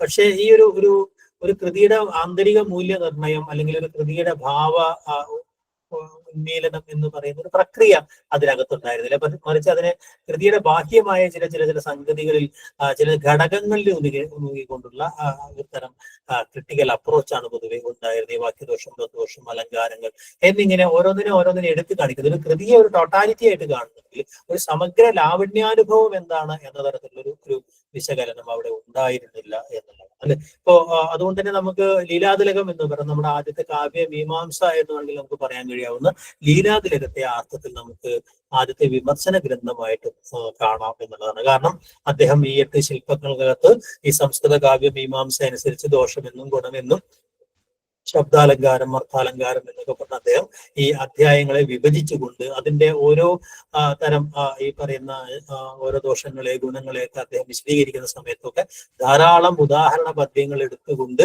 ഈ പറയുന്ന പദ്യങ്ങൾക്കകത്ത് അതെങ്ങനെയാണ് അല്ലെങ്കിൽ എങ്ങനെയാണ് സൗന്ദര്യം ഉണ്ടാവുന്നത് എന്നൊക്കെ പറയുന്ന കാര്യങ്ങളിൽ വിശകലനം നടത്തുന്നത്. അതായത് ഒരു സവിശേഷമായ ഒരു സങ്കല്പനത്തെ, ഒരു സാഹിത്യ സങ്കല്പനത്തെ അല്ലെങ്കിൽ സൗന്ദര്യ സങ്കല്പനത്തെ അവതരിപ്പിച്ചുകൊണ്ട് ആ സൗന്ദര്യ സംഗതി ഈ പറയുന്ന ഒരു ആഖ്യാനത്തിനകത്ത് എങ്ങനെയാണ് പ്രവർത്തിച്ചിട്ടുള്ളത് എന്ന് വിശദീകരിക്കുന്നു എന്ന അർത്ഥത്തിൽ നമുക്കതിനെ ആദ്യത്തെ ഈ പറയുന്ന സാഹിത്യ വിമർശനമായിട്ട് നമുക്ക് കാണാം എന്നുള്ളതാണ്. അപ്പൊ അതൊരു എന്താ പറയാ, അതിന് പിറകിൽ സംസ്കൃത കാവ്യ മീമാംസയുടെ, പ്രത്യേകിച്ച് മമ്മടനാണ് അദ്ദേഹത്തിന്റെ ഒരു മാതൃകയായെന്ന് നമുക്കറിയാം അല്ലെ? അപ്പൊ ഈ കാവ്യപ്രകാശവും കാവ്യ ആദർശവും ഒക്കെ അടയ്ക്കുന്ന സംസ്കൃത കാവ്യ മീമാംസയുടെ ഒരു സമഗ്ര അല്ലെങ്കിൽ എന്താ പറയാ വളരെ വളരെ പരിപൂർണം എന്ന് നമുക്ക് വേണമെങ്കിൽ പറയാവുന്ന, അല്ലെങ്കിൽ അന്നത്തെ ആളുകൾ വിചാരിച്ചിരുന്ന ഒരു എന്താ പറയാ ഒരു സൗന്ദര്യ സങ്കല്പത്തിനകത്ത് നിന്നുകൊണ്ട് കൃതികളെ വിശകലനം ചെയ്യുക എന്ന് പറയുന്ന ഒരു പദ്ധതിയായിട്ട് നമുക്ക് ഒരുതരം തിയറി ഉപയോഗിക്കുക എന്നുള്ള അർത്ഥത്തിൽ. അപ്പൊ ആ അർത്ഥത്തിൽ ഒരു 14ാം നൂറ്റാണ്ട് വരെയും ഈ പറയുന്ന ആ ഒരു രീതിയാണ് പൊതുവെ ഈ പറയുന്ന എന്താ പറയാ അല്ലെങ്കിൽ നമ്മൾ യൂറോപ്യന്മാര് വരുന്നത് വരെയും ഈ പറയുന്ന ഒരു വിമർശന പദ്ധതിയാണ് ഉണ്ടായിരുന്നത് എന്നതിന്റെ ഒരു തെളിവ് കൂടിയാണ് ലീലാതിലകം എന്ന് പറയുന്ന 14ാം നൂറ്റാണ്ടിലെ ഈ കൃതി എന്നത്. മറ്റൊന്ന്, പാശ്ചാത്യ സമ്പർക്കത്തിലൂടെ യഥാർത്ഥത്തിൽ ഇവിടെ സംഭവിച്ച, ഞാൻ നേരത്തെ പറഞ്ഞു, അതിനാവശ്യമായ ഫ്രെയിംവർക്കുകൾ രൂപപ്പെടുകയാണ്. അല്ലാതെ പാശ്ചാത്യ സാഹിത്യ വിമർശന സമ്പ്രദായം ഇവിടെ ഇൻട്രൊഡ്യൂസ് ചെയ്യപ്പെടുകയോ ഇവിടെ അപ്ലൈ ചെയ്യപ്പെടുകയോ അല്ല ചെയ്തത്. മറിച്ച് ആ സാഹിത്യ വിമർശനത്തിന് ആവശ്യമായ ഈ വിമർശനം എന്ന് പറയുന്ന ഒരു സാധനം, അല്ലെങ്കിൽ ഞാൻ നേരത്തെ പറഞ്ഞതുപോലെ ഒരു ആധുനികതയുടെ ഒരു ലോകബോധം ഇവിടെ വികസിക്കുകയും പല സംഗതികളെയും വിമർശിക്കാനുള്ള ചില ശേഷികൾ അത് കൊണ്ടുവരികയും യുക്തിപരമായി ഈ പറയുന്ന ആത്മനിഷ്ഠതയിൽ എന്ന് പറയുന്നത് കുറച്ചുകൂടെ വസ്തുനിഷ്ഠമായ അല്ലെങ്കിൽ യുക്തിക്ക് വലിയ പ്രാധാന്യം ഉണ്ടാവും. യുക്തിഭദ്രമായി അനലിറ്റിക്കലായി വിശകലനാത്മകമായ ഒരു കാര്യത്തെ കാണാനുള്ള ഒരു കാഴ്ചയും കാഴ്ചപ്പാടും ഉണ്ടാവുകയും ചെയ്യുന്നു എന്നുള്ളതാണ് ഈ ഘട്ടത്തിലെ ഏറ്റവും പ്രത്യേകത.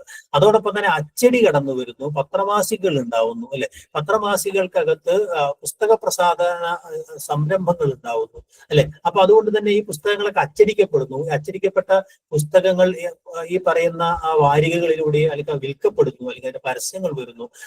തങ്ങൾ വായിച്ച കൃതികളെ കുറിച്ച് ആളുകൾ അഭിപ്രായം പറയുന്നു, അല്ലെ?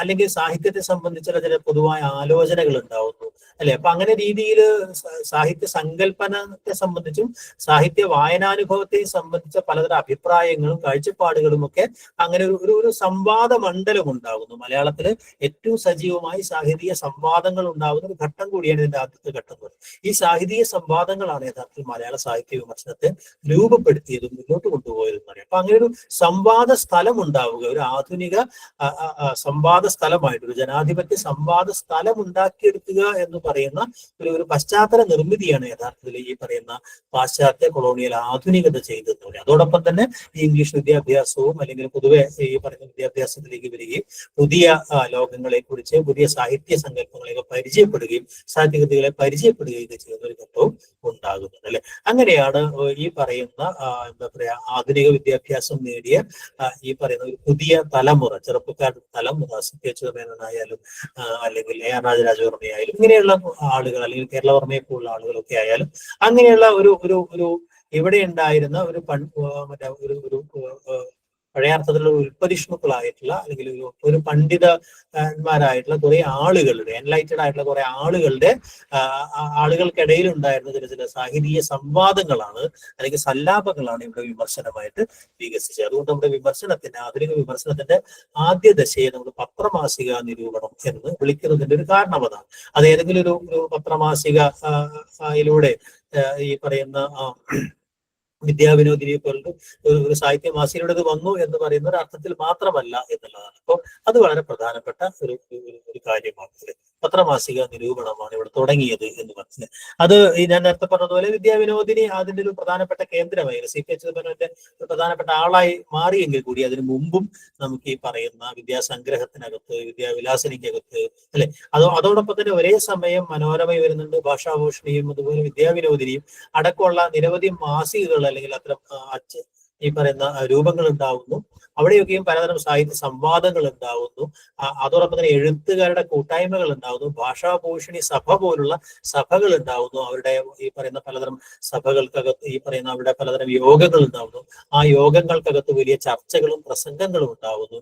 അതൊക്കെ പിന്നീട് പക്ഷേ ഈ പറയുന്ന ആനുകാലികങ്ങളിൽ ഒരു മെറ്റീരിയൽ ആയിട്ട് വരുന്നു. അതിനെക്കുറിച്ചുള്ള ആളുകളുടെ അഭിപ്രായങ്ങൾ പറയുന്നു. അങ്ങനെയാണ് നമുക്കറിയാവുന്നത് പോലെ ഈ പ്രാസവാദമടക്കമുള്ള കാര്യങ്ങളൊക്കെ ഉണ്ടാവുന്നത് എന്നറിയാം, അല്ലെ? അപ്പൊ ആ അർത്ഥത്തില് ഈ ഒരു വായനക്കാരൻ്റെതായ ഒരു സ്പേസ് ഈ പറയുന്ന പത്രമാസികൾക്കകത്ത് വരുന്നു എന്ന് പറയുന്നതാണ് ഏറ്റവും പ്രധാനപ്പെട്ട ഒരു കാര്യം, അല്ലെ? അതാണ് ഈ പറയുന്ന ഞങ്ങളുടെ വായനാമുറി പോലുള്ള കാര്യങ്ങളൊക്കെ ഈ പറയുന്ന കവനകൗമുദി പോലുള്ള ഈ പറയുന്ന കവിത മാത്രമുള്ള കൃതികളിൽ പോലും വരുന്നത് എന്നാണ്, അല്ലെ? അപ്പൊ അതുകൊണ്ട് തന്നെ ഈ വിമർശനം എന്ന് പറയുന്ന ഒരു ചരിത്ര മനോഭാവം വളർത്തിയെടുക്കുന്ന ഒരു എന്താ പറയാ ഒരു സമൂഹം ഇവിടെ വികസിച്ചു എന്നാണ് ഏറ്റവും പ്രധാനപ്പെട്ട ഒരു സംഗതി. അതിന് കാരണമായത് പത്രപ്രവർത്തനം എന്ന് പറയുന്ന സംഗതിയാണ് എന്നുള്ളതാണ്, അല്ലെ? അതിപ്പോ ഈ രാജ്യസമാചാരം തൊട്ടിട്ട് അതിനകത്തൊക്കെയും ചെറിയ ചെറിയ സാഹിത്യ വിമർശനത്തിന് ചില സ്വഭാവത്തിലെ പുസ്തക പരിചയങ്ങളുടെ സ്വഭാവത്തിലെ ചില കാര്യങ്ങളൊക്കെ ഉണ്ട്. നമുക്ക് പശ്ചിമോദയമായാലും ജ്ഞാന വിക്ഷേപം ഈ പറഞ്ഞ സാധനങ്ങളിലൊക്കെ ഈ പറയുന്ന പല രൂപങ്ങൾ നമുക്ക് കാണാൻ കഴിയും എന്നുള്ളതാണ്, അല്ലെ? അതോടൊപ്പം തന്നെ ഒരു കുഞ്ഞു കൃതികളൊക്കെ സംഗ്രഹിച്ച് പരിചയപ്പെടുത്തുക, ലോക സാഹിത്യ പരിചയം പോലുള്ള കാര്യങ്ങളൊക്കെ ആ കാലഘട്ടത്തിൽ രൂപം കൊള്ളുന്നുണ്ട് എന്നൊക്കെ അറിയാം, അല്ലെ? അതുപോലെ തന്നെ പല പുതിയ രൂപങ്ങൾ, സാഹിത്യ രൂപങ്ങൾ, ചെറുകഥ അതുപോലുള്ള സാഹിത്യ രൂപങ്ങളൊക്കെ മലയാളം ആദ്യം പരിചയപ്പെടുത്തി പുതിയ രൂപങ്ങളെ എന്താ പറയാ പരിചയപ്പെടുത്തുന്ന ഒരു പദ്ധതി കൂടെ ആ അർത്ഥത്തിൽ ഒരു പുതിയ സാഹിത്യ അന്തരീക്ഷത്തെ അല്ലെങ്കിൽ ഉണ്ടാക്കിയെടുക്കാനുള്ള ശ്രമത്തിന്റെ ഭാഗമായിട്ട്, അല്ലെങ്കിൽ അതിന് എങ്ങനെയാണ് നമ്മുടെ ആദ്യകാല പത്രമാസികകൾ എന്താ പറയാ കേരളവർമ്മയുടെ ശാകുന്തളം, അല്ലെ, ഈ പറഞ്ഞ വിദ്യാവിലാസനിയിലാണ് പ്രസിദ്ധീകരിക്കുന്നത്. അപ്പൊ അങ്ങനെ പലതരത്തിലുള്ള അല്ലെങ്കിൽ അച്യുതമേനോന്റെ വിദ്യാവിനോദിനി 1889 91 അപ്പൊ അങ്ങനെയുള്ള ഈ പറയുന്ന പത്രമാസികൾ ഉണ്ടാവുന്നു. ഇങ്ങനെയുള്ള സാഹചര്യത്തിലാണ് ഈ പറയുന്ന സാഹിത്യ വിമർശനം എന്ന് പറയുന്നത് ഒരു ഇനമായിട്ട് ഒരു സാഹിത്യ ഇനമായിട്ട് വരുന്നത് എന്നുള്ളതാണ്.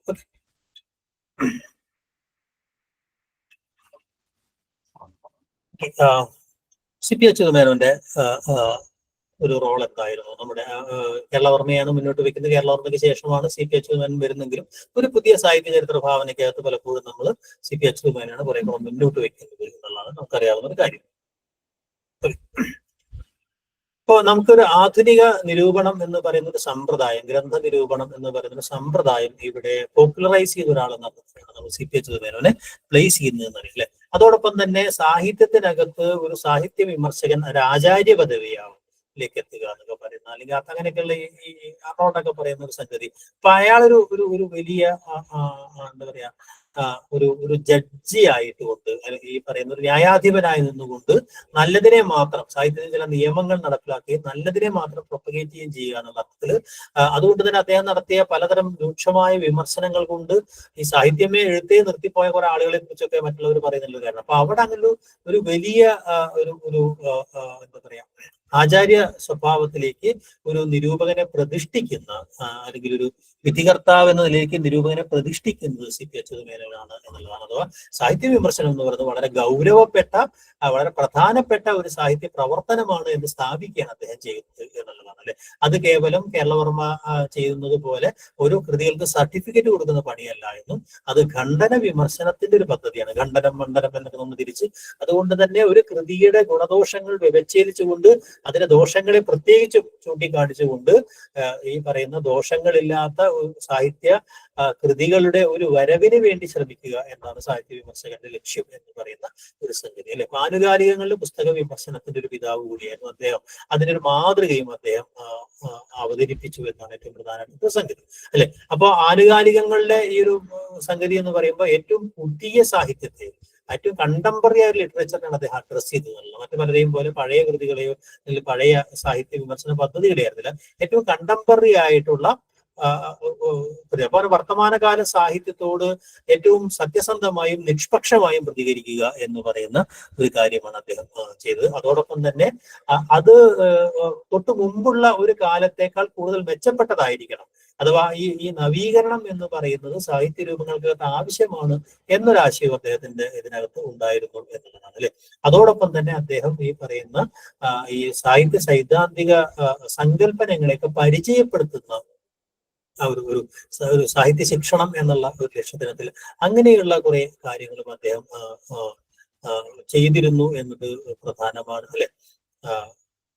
സാഹിത്യം എന്ന് പറയുന്നത് വളരെ ഗൗരവപ്പെട്ട ഒരു രൂപമാണെന്നും സാഹിത്യ വായനയും വളരെ ഗൗരവപ്പെട്ടതാണ് അദ്ദേഹം ഈ പറയുന്ന ഉറപ്പിച്ചിട്ടുണ്ടായിരുന്ന ഒരു കാര്യം. അദ്ദേഹത്തിന്റെ പ്രധാനപ്പെട്ട വളരെ രൂക്ഷമായ പരിഹാസങ്ങളൊക്കെ നിറഞ്ഞിട്ടുള്ള ഈ പ്രത്യേകിച്ച് മനോരമ വിജയം, അതുപോലെ തന്നെ കഥാമഞ്ജരിയെ കുറിച്ചുള്ള അതല്ലാതെ തന്നെ അദ്ദേഹത്തിന്റെ വേറെയും കുറെ നിരൂപണങ്ങളുണ്ട് എന്ന് നമുക്കറിയാം.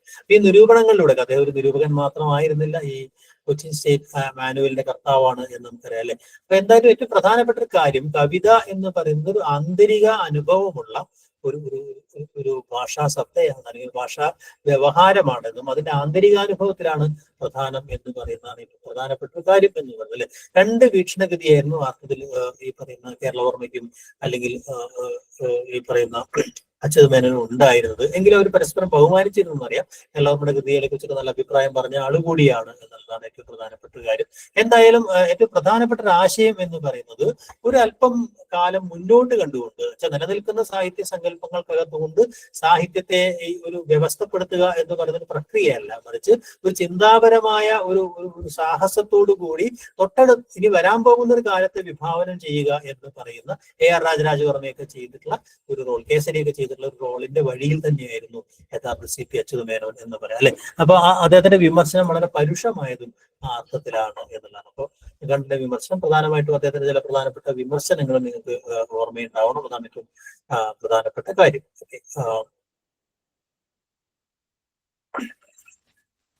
എന്നാൽ ഈ പറഞ്ഞ മയൂര സന്ദേശത്തെ സംബന്ധിച്ച് അദ്ദേഹം എന്താ പറയാ അതിലില്ലാതെ പുകഴ്ത്തുകയും ചെയ്യുന്നുണ്ട് എന്ന് പറയുന്നത് ഒരു വൈരുദ്ധ്യമാണ് എന്നുകൂടെ അറിയാം അല്ലെ. അതുപോലെ തന്നെ ഫിക്ഷനെ സംബന്ധിച്ച് അദ്ദേഹത്തിന്റെ നിരൂപണത്തിനകത്തും അദ്ദേഹം ഈ പറയുന്ന ഒരു ഉദാരതയൊക്കെ കാണിക്കുന്നുണ്ട് എന്ന് കാണാം അല്ലെ. എന്നാൽ ചില ഈ പറയുന്ന വളരെ ഭീകരമായിട്ട് അദ്ദേഹം ചില പരിധിസുന്ദരി എന്നൊക്കെ പറഞ്ഞ നോവലിനെയൊക്കെ അതിഭീകരമായിട്ട് ആക്രമിക്കുകയും അല്ലെ, എന്തൊരു കൊല്ല എന്നൊക്കെ ഉള്ളൂരൊക്കെ പറഞ്ഞ അങ്ങനെയുള്ള വളരെ എന്താ പറയാ മധുമാധവം തുടങ്ങിയ കൃതികളെയൊക്കെ അദ്ദേഹം ഭീകരമായിട്ട് വിമർശിക്കുകയും ചെയ്യുന്നുണ്ട് എന്ന് അറിയാം. സരസ്വതി ചെയ്യുമ്പോൾ അത്തരം കൃതികളെ അദ്ദേഹം ശരിയായി മനസ്സിലാക്കുന്നില്ല എന്നുള്ള കാര്യം നമുക്കറിയാവുന്ന ഒരു കാര്യമാണ്. ഓക്കെ. അദ്ദേഹത്തിന്റെ ആയി ബന്ധപ്പെട്ട് ഒരു ചോദ്യങ്ങളല്ല, ചില ആശയങ്ങളിലേക്ക് പോവാം അല്ലെ. പത്രവിമർശനത്തിന്റെ നേതാവ് എന്ന് അഴീക്കോട് അദ്ദേഹത്തെയാണ് പറയുന്നത് എന്ന് പറയുന്നത്. പത്രവിമർശകൻ എന്നതിനാണ് അദ്ദേഹം അതിനെ കാണുന്നത് എന്നാണ് ഏറ്റവും പ്രധാനപ്പെട്ട ഒരു കാര്യം അല്ലെ. നമ്മുടെ സാഹിത്യത്തെ, അതുപോലെ വിദ്യാവിനോദി എന്നുള്ള മാസികയെ എങ്ങനെയാണ് അഴീക്കോട് കണ്ടിരുന്നത് അല്ലെ. അതോടൊപ്പം തന്നെ അദ്ദേഹത്തിന്റെ പുസ്തക നിരൂപണത്തിന് പറയുക അദ്ദേഹത്തിന് മാതൃകയായിരുന്നത് മറ്റ് രണ്ട് ആനുകാലികങ്ങളായിരുന്നു. എഡിൻബറോ റിവ്യൂവും അതുപോലെ ക്വാർട്ടർലി റിവ്യൂവും മാതൃകയാക്കിക്കൊണ്ടാണ് അദ്ദേഹത്തെ ഈ പറയുന്ന അദ്ദേഹത്തിന്റെ പുസ്തക നിരൂപണങ്ങൾ ഒരു പങ്ക്തിയെ നല്ല സ്വഭാവത്തിൽ അദ്ദേഹം കൈകാര്യം ചെയ്ത് നമുക്കറിയാം അല്ലെ. പിന്നെ അദ്ദേഹത്തിന്റെ ചില കോട്ടിങ്ങുകൾ അല്ലെങ്കിൽ അദ്ദേഹത്തെ കുറിച്ചുള്ള ചില അഭിപ്രായങ്ങൾ ചിലപ്പോൾ കൃഷിക്ക് വരാം അല്ലെ. അപ്പൊ അത് ഏത് കൃതിയെ കുറിച്ചാണ് അദ്ദേഹം അങ്ങനെ പറഞ്ഞത്, അല്ലെങ്കിൽ ആരാണ് പറഞ്ഞത് തുടങ്ങിയ ചില ചോദ്യങ്ങൾ വരാം അല്ലെ. ഭാഷാകവിതയുടെ സ്ഥിതി വളരെ കഷ്ടമായിട്ടുള്ളതാണ് അല്ലെ. ഈ ചൂർണികയാണ് മനസ്സിൽ എഴുതപ്പെട്ട ആധുനിക സ്വഭാവമുള്ള ആദ്യ വിമർശനം വായിക്കാൻ തോന്നുന്നു എന്ന സുകുമാർ അഴീക്കോടിന്റെ അഭിപ്രായം ആരെക്കുറിച്ചാണ്? CP അച്യുതമേനോനെ കുറിച്ച് എന്ന് പറയുന്ന സംഗതി അല്ലെ. അതുപോലെ തന്നെ അദ്ദേഹം സ്വാധീനിച്ചത് ആരൊക്കെയാണെന്നൊക്കെ പറയുന്ന ചില ചോദ്യങ്ങൾ വരാം അല്ലെ. അതുപോലെ അദ്ദേഹത്തിന്റെ അഭിപ്രായങ്ങളുമായി അല്ലെ. എഴുത്തച്ഛന്റെ എല്ലാ കൃതികളും, പ്രത്യേകിച്ച് അദ്ദേഹത്തിന്റെ രാമായണത്തിൽ പ്രധാനമായൊരു ദോഷമുള്ളത് സംസ്കൃത ശബ്ദങ്ങളെ, സംസ്കൃത പ്രത്യയങ്ങളെ ആധിക്യമാകുന്നു എന്ന് പറഞ്ഞ നിരൂപകനാരെ എന്ന് പറയുന്നത് അച്യുതമേനോൻ ഉത്തരം അല്ലെ. അതുപോലെ തന്നെ അദ്ദേഹത്തെ കുറിച്ച് കൃഷ്ണപിള്ള പറഞ്ഞ അഭിപ്രായം, അതുപോലെ തന്നെ കാവ്യങ്ങൾക്ക് നമ്മുടെ ശുദ്ധിയെ നയിക്കാനുള്ള ശക്തി വേദശാസ്ത്രങ്ങളെക്കാൾ അധികമുണ്ട് എന്ന് CP അച്യുതമേനോന്റെ പ്രസ്താവനയെ ആധാരമാക്കി അദ്ദേഹം സാഹിത്യത്തെ ഒരു വിദ്യയായി കണ്ടിരുന്നു അല്ലെ. സാഹിത്യം ഒരു വിദ്യയാണ് എന്ന് പറഞ്ഞ കുട്ടികൃഷ്ണന്മാരായിട്ട് ചേർത്ത് വെച്ചുകൊണ്ട് അദ്ദേഹത്തെ വിശകലനം ചെയ്തത് ആരാണ് എന്ന് പറയുന്നു അല്ലെ. SQ ഗോപൻ നായരുടെ ഒരു അഭിപ്രായമാണ് അത് അല്ലെ. അപ്പൊ അങ്ങനെയുള്ളൊരു ചില ചോദ്യങ്ങളും അച്യുതമേനോനുമായി ബന്ധപ്പെടുത്തി വരും. അടുത്തയാള് കേരളവർമ്മയാണ്. സാഹിത്യ വിമർശകൻ എന്ന നിലയിൽ താഴെ പറയുന്നതിൽ കേരളവർമ്മ വലിയ സേവനങ്ങളിൽ പെടാത്തത് ഏതാണെന്ന് നമുക്ക് വളരെ പെട്ടെന്ന് അദ്ദേഹം ചെയ്തിട്ടുള്ള ഈ പറയുന്ന അനുമോദന പ്രസ്താവനകൾ നടത്തിയിട്ടുണ്ട്, ഭാഗിക നിരീക്ഷണം നടത്തിയിട്ടുണ്ട്, ധാരാളം അവതാരികൾ അദ്ദേഹം എഴുതിയിട്ടുണ്ട്. മലയാളത്തിലെ അവതാരിക നിരൂപകൻ എന്നാണ് അദ്ദേഹത്തിന് അറിയപ്പെടുന്നത് തന്നെ അല്ലെ. കൃതികളെ കുറിച്ച് അദ്ദേഹം ചെയ്തിട്ടുണ്ട്. പക്ഷെ ഖണ്ഡന വിമർശനം എന്ന് പറയുന്നത് അദ്ദേഹത്തിന് ഉണ്ടായിരുന്നില്ല. അദ്ദേഹം ഖണ്ഡന വിമർശനം എന്ന സ്കൂളിന്റെ ആളായിരുന്നു എന്ന് നമുക്കറിയാം അല്ലെ. അപ്പൊ കേരളവർമ്മ യഥാർത്ഥത്തിൽ അങ്ങനെ വലിയ നിരൂപകനാണോ എന്ന് ചോദിച്ചാൽ അങ്ങനത്തെ ഒരു നിരൂപണം സാഹിത്യ വിമർശകനായിരുന്നു എന്ന കാര്യം. പക്ഷെ അദ്ദേഹത്തെ കേന്ദ്രീകരിച്ചാണ് നമ്മൾ സാഹിത്യ വിമർശന ചരിത്രം രൂപപ്പെട്ടത് എന്ന് നമുക്കറിയാം അല്ലെ. അപ്പൊ ഈ അദ്ദേഹത്തിന്റെ പ്രസംഗങ്ങൾ അല്ലെ, അതിന്റെ സംഗ്രഹം അല്ലെ, അത് പ്രസംഗങ്ങൾക്കകത്ത് അതുപോലെ തന്നെ പ്രബന്ധ സംഗ്രഹം അല്ലെ, അങ്ങനെ അദ്ദേഹത്തിന്റെ ഈ പറയുന്ന പ്രബന്ധ സംഗ്രഹവും പ്രസംഗ സംഗ്രഹവും ഒക്കെ പുസ്തക രൂപത്തിൽ ഇറങ്ങിയിട്ടുണ്ട്. അങ്ങനെയാണ് അദ്ദേഹത്തിന്റെ ഈ പറയുന്ന നിരൂപണങ്ങളൊക്കെ യഥാർത്ഥത്തിൽ വരുന്നത്. എന്താണ് പേര്, EV രാമൻപിള്ള എന്ന് പറയുന്ന ആളാണ് അത് എഡിറ്റ് ചെയ്ത് വരുന്നത്. പിന്നെ അദ്ദേഹം കുറെ ഈ പറയുന്ന ഭാഷാഭൂഷണി പോലുള്ള സഭകളിലൊക്കെ അല്ലെ എന്താ പറയുക അധ്യക്ഷ പ്രസംഗങ്ങളൊക്കെ നടത്തിയത് അല്ലെ. അതുപോലെ മലയാള സമാജം വാർഷികത്തിന് അദ്ദേഹം നടത്തിയ ചില പ്രഭാഷണങ്ങൾ അല്ലെ. അങ്ങനെയുള്ള പല കാര്യങ്ങളാണ്. വിദ്യാക്ഷരപ്രാസവാദത്തിന് തിരികൊളുത്തിയത് ഈ സമാജ വാർഷിക യോഗത്തിനൊക്കെ നടത്തിയ ചില സംഗതികളാണ് എന്ന് പറയുന്ന ഒരു കാര്യമാണ്. അപ്പൊ അങ്ങനെയൊക്കെയുള്ള ചില എന്താ പറയാ വളരെ സീരിയസ് ആയിട്ട് ഈ പറയുന്ന ഒരു സാഹിത്യ വിമർശനത്തെ സമീപിച്ച ഒരാളായിരുന്നില്ല കേരളവർമ്മ എന്നാണ് ഞാൻ പറയാൻ ഉദ്ദേശിച്ചത് അല്ലെ. ഇങ്ങനെയുള്ള ആനുഷംഗിക പരാമർശങ്ങളും ചില സർട്ടിഫിക്കറ്റുകളും എന്താ പറയുക ചില അഭിനന്ദന കുറിപ്പുകളുമാണ് അദ്ദേഹത്തിന് പ്രധാനമായിട്ടുള്ളത് അല്ലെ. അങ്ങനെ ആകെ വളരെ കുറച്ച് രചനകൾ മാത്രമാണ് അല്ലെ. 37 അഭിപ്രായ കുറിപ്പുകളും 4 മുഖവിലകളും അടക്കം ആകെ ഒരു 1067 രചനകളാണ് സാഹിത്യ വിമർശനം എന്ന് വേണമെങ്കിൽ നമുക്ക് വിളിക്കാവുന്ന ഒരു സംഗതിയുള്ളത്. അദ്ദേഹത്തെ പോഷക വിമർശകൻ എന്ന് പറയാറുണ്ട് അല്ലെ. ഈ പറയുന്ന കൃതിയെ അതിന്റെ ആന്തരികമായ സത്തയിൽ നിന്നുകൊണ്ട് അതിനെ ആന്തരിക അനുഭവത്തിൽ നിന്നുകൊണ്ട് കാണുന്ന രീതിയായിരുന്നില്ല, അതിന് പുറമ്പോടിക അല്ലെങ്കിൽ രൂപപരമായിട്ട് കാണുന്ന രീതിയായിരുന്നു അദ്ദേഹത്തിന്റെ രീതി എന്ന് പറയുന്നത് അല്ലെ. അദ്ദേഹത്തിന്റെ പ്രധാനപ്പെട്ട രുഗ്മാംഗത ചരിത്രത്തെ കുറിച്ച് അദ്ദേഹം എഴുതിയിട്ടുള്ള നിരൂപണം അല്ലെ, അതുപോലെ കുന്ദരതയെ പറ്റി അദ്ദേഹം എഴുതിയ നിരൂപണം അല്ലെ. ആ അർത്ഥത്തിലൊക്കെ ഒരു ഭാഷാ പരിപോഷകന്റെ റോളായിരുന്നു, അഥവാ സാഹിത്യ മാർഗദർശി എന്ന് പൂർണ്ണമായി പറയാവുന്നില്ല, സാഹിത്യ വിമർശകൻ എന്ന ഒരു പദവിക്ക് അർഹനാണ് എന്ന് നമുക്ക് അങ്ങനെ ഉറപ്പിച്ച് പറയാൻ പറ്റാത്ത ഒരാളാണ് കേരളവർമ്മ എന്ന് പറയുന്നത്, പ്രത്യേകിച്ച് CP അച്യുതമേനോനുമായിട്ട് താരതമ്യം ചെയ്യുമ്പോൾ അല്ലെ. അപ്പൊ ആ ഒരു പ്രമേയത്തിൽ ഊന്നിക്കൊണ്ട് ഗ്രന്ഥകാരനെ പരിചയപ്പെടുത്തി അതിന്റെ അങ്ങനെ ഒരു സിസ്റ്റമിക് ആയ ഒരു നിരൂപണ പദ്ധതി അദ്ദേഹത്തിന് ഈ പാശ്ചാത്യ സമ്പ്രദായം വെച്ചുകൊണ്ട് അതിന്റെ ഉള്ളടക്കം പറയുക, അതിന്റെ വൃത്തം പറയുക, അതിന്റെ ഈ പറയുന്ന വർണ്ണനാപരമായ പ്രത്യേകതകൾ പറയുക, ഉള്ളുവൊക്കെ ചെയ്യുന്ന ഒരു പദ്ധതി ഉണ്ട്. ആ പദ്ധതിയുടെയൊക്കെ ഒരു മാതൃക ഉണ്ടാക്കിയെടുത്തത് ഈ പറയുന്ന ഇദ്ദേഹത്തിന്റെ വിമർശന സമീപനമാണ് എന്ന കാര്യം കൂടെ ഉണ്ട്. താരതമ്യാത്മകമായ പിന്നീട് പി കെ നാരായണപിള്ളയ്ക്ക് കൊണ്ടുവരുന്ന ഈ പറയുന്ന താരതമ്യാത്മകമായ ഒരു പദ്ധതിയുടെ ചില സൂചനകളും അദ്ദേഹം കൊടുത്തിരുന്നു എന്നുള്ളതാണ് ഒരു താരതമ്യത്തിന്റെ സാധ്യത. അങ്ങനെ ചോദിച്ചു ബാലോനോട് ഇങ്ങനെ സാഹിത്യപഞ്ചാനല്ലേ എന്ന് ചോദിച്ചു. പക്ഷെ ഈ പറഞ്ഞ കൃതികൾ തമ്മിലൊരു താരതമ്യത്തിന്റെ സംഗതി തുടങ്ങുന്നത് ഇദ്ദേഹമാണ് എന്നുള്ളതാണ് ഒരു ഓർക്കേണ്ട ഒരു കാര്യം. കേരളവർമ്മയുമായി ബന്ധപ്പെട്ട ചില ചോദ്യങ്ങളുണ്ട്. ചോദ്യങ്ങളല്ല, കേരളവർമ്മയുടെ ഒരു ഈ പറയുന്ന നിരൂപണ പദ്ധതിയെ ഒന്ന് പരിചയപ്പെടുക എന്നുള്ള അർത്ഥത്തിൽ അല്ലെ. ഗോവിന്ദപിള്ളയുടെ ഭാഷാ ചരിത്രം അപൂർണവും അബദ്ധ സമ്മിശ്രവുമാണെന്ന് ഇപ്പോൾ എല്ലാവർക്കും അറിവുള്ളതാണല്ലോ എന്നത് ആരുടെ പ്രസ്താവനയാണ്? കേരളവർമ്മയുടെ പ്രസ്താവനയാണ് അല്ലെ. അതുപോലെ തന്നെ ഈ ദ്വിതീയാക്ഷര പ്രാസവാദം എവിടെ നിന്നാണ് തുടങ്ങിയത് എന്ന് പറഞ്ഞാൽ അത് ഈ മനോരമയിൽ വരുന്ന ലേഖനത്തിൽ നിന്നാണെങ്കിലും ഈ പറഞ്ഞ ചില പ്രസംഗങ്ങൾ എന്നാണെന്നുള്ള കാര്യം നമുക്കറിയാം അല്ലെ. അതോടൊപ്പം തന്നെ അതുമായി ബന്ധപ്പെട്ടുള്ള രണ്ട് പ്രധാനപ്പെട്ട ലേഖനങ്ങൾ, ചർച്ച തുടങ്ങുന്നുള്ള രണ്ട് ലേഖനങ്ങളുടെ പേര് അല്ലെ നല്ല ഭാഷ എന്നുള്ള ഒരു അല്ലെ പ്രാസം എന്ന് പറയുന്നത് വീണ്ടും കുറച്ച് ലേഖനം വരുന്നതോടുകൂടിയാണ് വലിയ ചർച്ചയിലേക്ക് അത് വരുന്നത് അല്ലെ. ഈ കേരളവർമ്മയും മലയാള ഗദ്യവും തമ്മിലുള്ള ബന്ധത്തെ കുറിച്ചുള്ള ഗവേഷണ ഗ്രന്ഥം തയ്യാറാക്കിയത് ആരാണെന്ന് ചോദിച്ചെടുത്ത് വരാറുണ്ട്. തെറ്റിക്കുറിച്ച് ഗംഗാധരന്റേതാണിത് അല്ലെ. അപ്പൊ ആ അർത്ഥത്തില് ഈ പറയുന്ന കേരളവർമ്മയുടെ ചില ഭാഷാഭൂഷണി സഭയ്ക്കകത്ത് അല്ലെങ്കിൽ സമാജ ഭാഷകത്തിനകത്ത് നടത്തിയ ചില പ്രസ്താവനകൾ അല്ലെങ്കിൽ പ്രസംഗങ്ങളൊക്കെ ചിലപ്പോൾ ചോദ്യങ്ങളായിട്ട് വരാം എന്നുള്ളത് അല്ലെ. അതുപോലെ കേരളത്തിന് ഈ അവതാരിക, അദ്ദേഹം കുറെ കൃതികൾക്ക് അവതാരിക എഴുതിയിട്ടുണ്ട് അല്ലെ. ചില വ്യാകരണ കൃതികൾക്ക് അദ്ദേഹം അവതാരിക എഴുതുന്നത് നമുക്കറിയാം അല്ലെ. അതുപോലെ തന്നെ കേരളവർമ്മയെ നവീന ഗദ്യത്തിന്റെ പിതാവ് എന്ന് വിശേഷിപ്പിച്ചത് ആരാണ് അല്ലെ. അത് മലയാള സാഹിത്യ വിമർശനം എന്ന് പറയുന്ന സാഹിത്യ വിമർശന ചരിത്ര ഗ്രന്ഥമാണ് എന്ന് നമുക്കറിയാം അല്ലെ. പോഷക വിമർശനം എന്ന് അദ്ദേഹം വിളിക്കുന്നുണ്ട്. ആ അർത്ഥത്തില് വലിയ ഒരു വാഴ്ത്ത് ഈ പറയുന്ന സുവർണഴിക്കോട്ട ഭാഗത്ത് ഉണ്ടായിട്ടുണ്ട് എന്ന് നമുക്കറിയാം. ഈ കേരളവർമ്മയുടെ മരുമകനായിട്ടുള്ള AR രാജരാജവർമ്മയാണ് കേരളവർമ്മയിൽ നിന്ന് വ്യത്യസ്തമായ ഒരു രീതി എന്ന് പറയുന്നത് സാഹിത്യ വിമർശനത്തിനകത്ത് കൊണ്ടുവരുന്നത്. അദ്ദേഹം ഒരുപാട് വലിയ സാഹിത്യ വിമർശകനൊന്നും ആയിരുന്നില്ല നമുക്കറിയാം. ഇതുപോലെ ചില തർക്കങ്ങളിൽ ഇടപെട്ടുകൊണ്ടും പലതരത്തിൽ എഴുത്തുകാരെ പ്രചോദിപ്പിച്ചുകൊണ്ടും സാഹിത്യത്തിന്റെ ചില ലക്ഷണ ഗ്രന്ഥങ്ങൾ എഴുതിക്കൊണ്ടും അതോടൊപ്പം തന്നെ ഈ പറയുന്ന ചില അവതാരികകൾ എഴുതിക്കൊണ്ടുപോകണം. പ്രധാനമായിട്ടും പ്രായോഗിക വിമർശനത്തിന്റെ എലമെന്റ്സ് ഒക്കെ പ്രധാനമായിട്ടും വരുന്ന അവതാരികകളിലാണ്. പിന്നെ വളരെ അപൂർവമായിട്ട് ഭാഷാഭൂഷണം പോലുള്ള ചില കൃതികളിലൊക്കെ അദ്ദേഹം സാഹിത്യത്തിലൊക്കെ അദ്ദേഹം പറയുന്ന ചില പരാമർശങ്ങൾക്കകത്തൊക്കെയാണ് അദ്ദേഹത്തിന്റെ ഈ സാഹിത്യ വിമർശന ബുദ്ധി കാണുന്നത് കാണാൻ കഴിയും അല്ലെ.